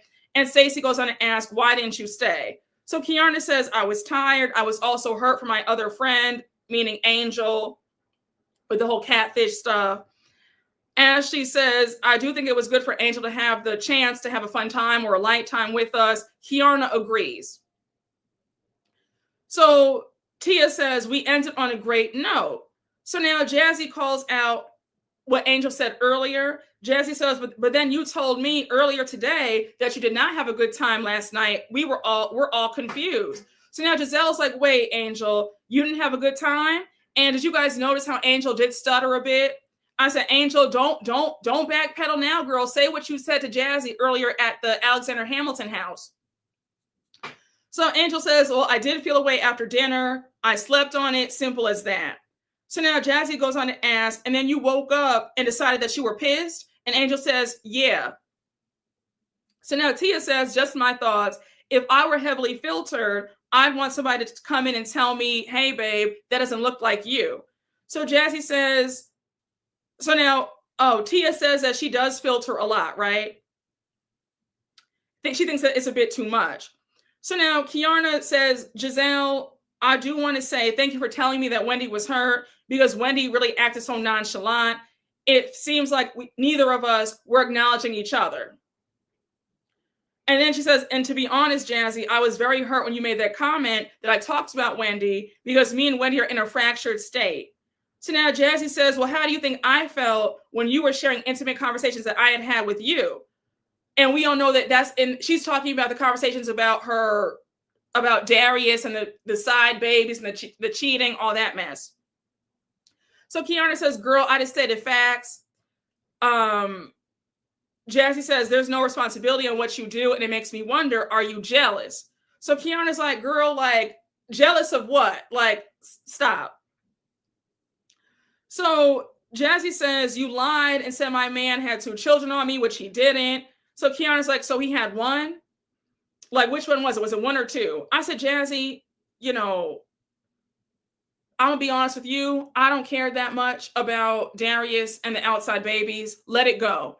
At the end of the day, you married this man. You made your bed, lie in it and enjoy it. Like, roll around in the bed. Like, I don't want to hear anything more about he had 1 baby on me. The moral of the story is he cheated on you. You took him back. So it is like enough. Like, I'm just so over this conversation. Yes, Jazzy did tell everybody at Wendy's birthday dinner last season. So I was confused by that too. I said, Jazzy, you told us the viewers, and you told the group. So what are we talking about here? Like, enough already. So anyhow, Keiarna says, I actually adore Jazzy. I thought she was cool, a big ball of energy, a girl's girl. And as I'm building this relationship, Jacqueline told me that Jazzy said that I was a snake. Now, why are we talking about Jacqueline? Jacqueline, we all know she was a friend of in seasons 7 and 9. We all know that Jacqueline was Mia's friend and sidekick. Jacqueline and Mia are not on the show anymore. So why are we talking about her? Like, and also what are we even talking about? Like, it's enough. So now Jazzy says, let me say, Keiarna, I regret how I responded to you in response to how you treated me. So Jazzy says, however, I don't want you to negate how you came at me. Keiarna says, I can be responsible if you say what I said, but I can't be responsible if I don't know what I said. So now Jazzy's like, well, what do you want me to do? So Jazzy says, when it came down to Wendy, Keiarna basically, so we find out from Jazzy in her confessional that this big bombshell revelation is that Keiarna told her not to trust Wendy. Now, Jazzy, the way you and Keiarna have been dragging your beef out about who said what about Wendy, I was disappointed. I said, Jazzy, you did all this to say that that's all that was said. I was expecting a bigger bombshell than that. I was expecting more. Yeah, it was a flop. It was a complete flop. I said, girl, what is this? Kay is so reactive to the smallest things. Very true. She'll talk of some controversy before addressing it with the person in question. Oh yeah, that drives me nuts. She's another one. She makes a mountain out of a molehill. Because I'm sorry, none of these beefs with anybody are that big of a deal for her to be this angry. Keiarna's at a level 10 and needs to be at level 2, 3. None of what she's mad about is that deep for her to be this pissed off. Yeah, I was left more confused than before. Same here. The tea was stale. Jazzy flopped. I agree. Jazzy could have kept that in the drafts. There's nothing worth revealing. I agree. Yeah, I was confused about what they were arguing about too. I lost interest. I was staring at the last few minutes like, okay, can we move on? Can we move this along, please? Like, what are we talking about? Yes. So so that's the end of the episode, y'all. So they show the sneak peek for the next episode on this next Sunday. We see Jazzy going crazy at Tia, and Tia does not give that kind of energy where you need to do that. I saw the sneak peek. They showed the clip on Twitter for like the scene where her and Tia get into it, or where Jazzy gets into it with Tia for no reason. Jazzy's, I don't want to spoil it for you, but Jazzy's reasoning for getting mad at Tia is so ridiculous. I said, Jazzy, it's a chop for it. When it comes to you, you're a chop. Like, you know what, girl, I don't need to see you as a friend of or full-time. Like, Jazzy is a complete flop. A complete flop. A complete flop. Now, this is where I am going to be seated for this part. Did you guys see in that preview where Angel's in that the golf cart, and she says that, she's a snaggletooth, stringy hair, hot piece of trash, and then she gets called out about what she said at Jazzy's bachelorette party? I want to know who she's talking about, because everybody on the cast got their teeth done. So who in this group is snaggletooth? I'm thinking she's either talking about, is she talking about Ashley? Is it Wendy? Is it Giselle? Like, who is she talking about? I am trying to find out who, I was gagging.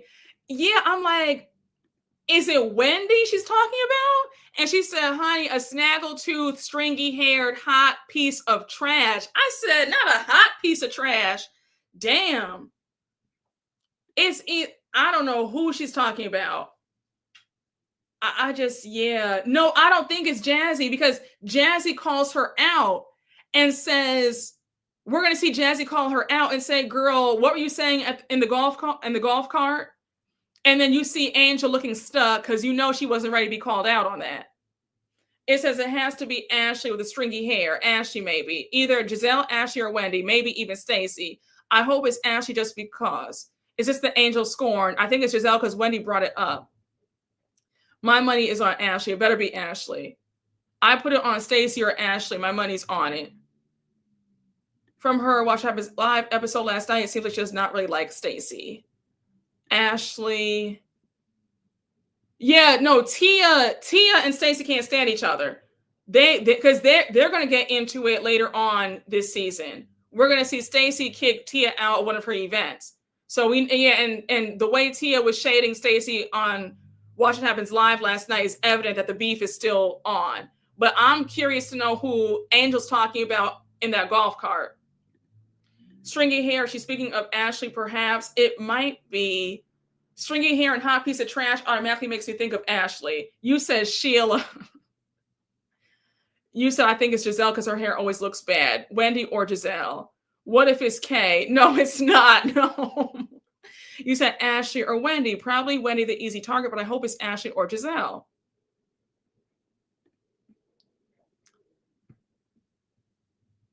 Really? Because Tia and Stacey have been having friendly interactions on Instagram.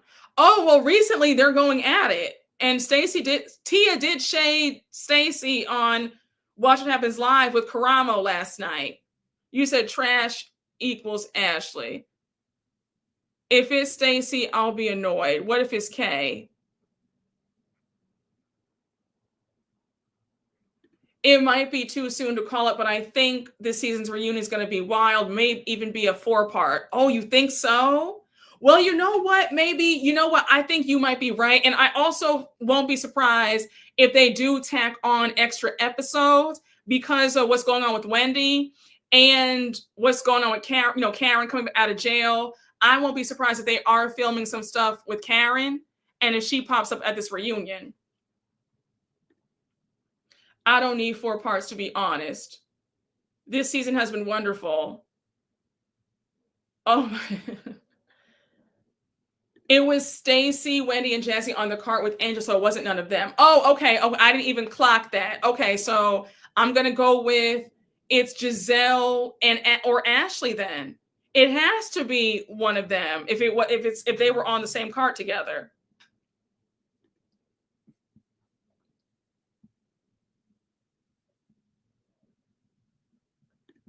Hey, Osmond, thank you for the super chat. Wendy was looking like, what item can I buy, return, and claim as stolen? Oh my gosh. Child, a mess. Hey, Casca, thank you for the super chat. Go directly to jail. Do not collect $200. Hey, Kadaya too, Torre, thank you for the super chat. No, it's Wendy asking her because she was behind her. Are you sure? I thought it was Jazzy asking her because they okay, maybe you might be right. You might be right. But I could have sworn it was Jazzy who asked her.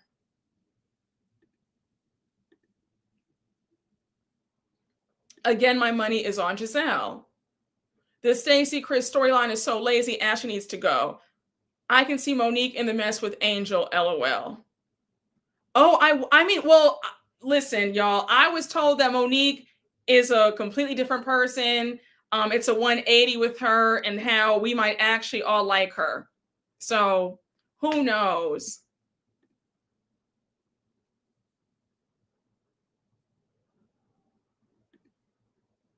I think it was Wendy too, because that's why I think it was Wendy. She was speaking about probably their days on campus.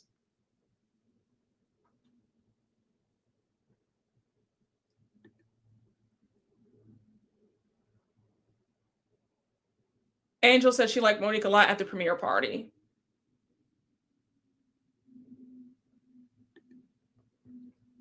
All right, y'all.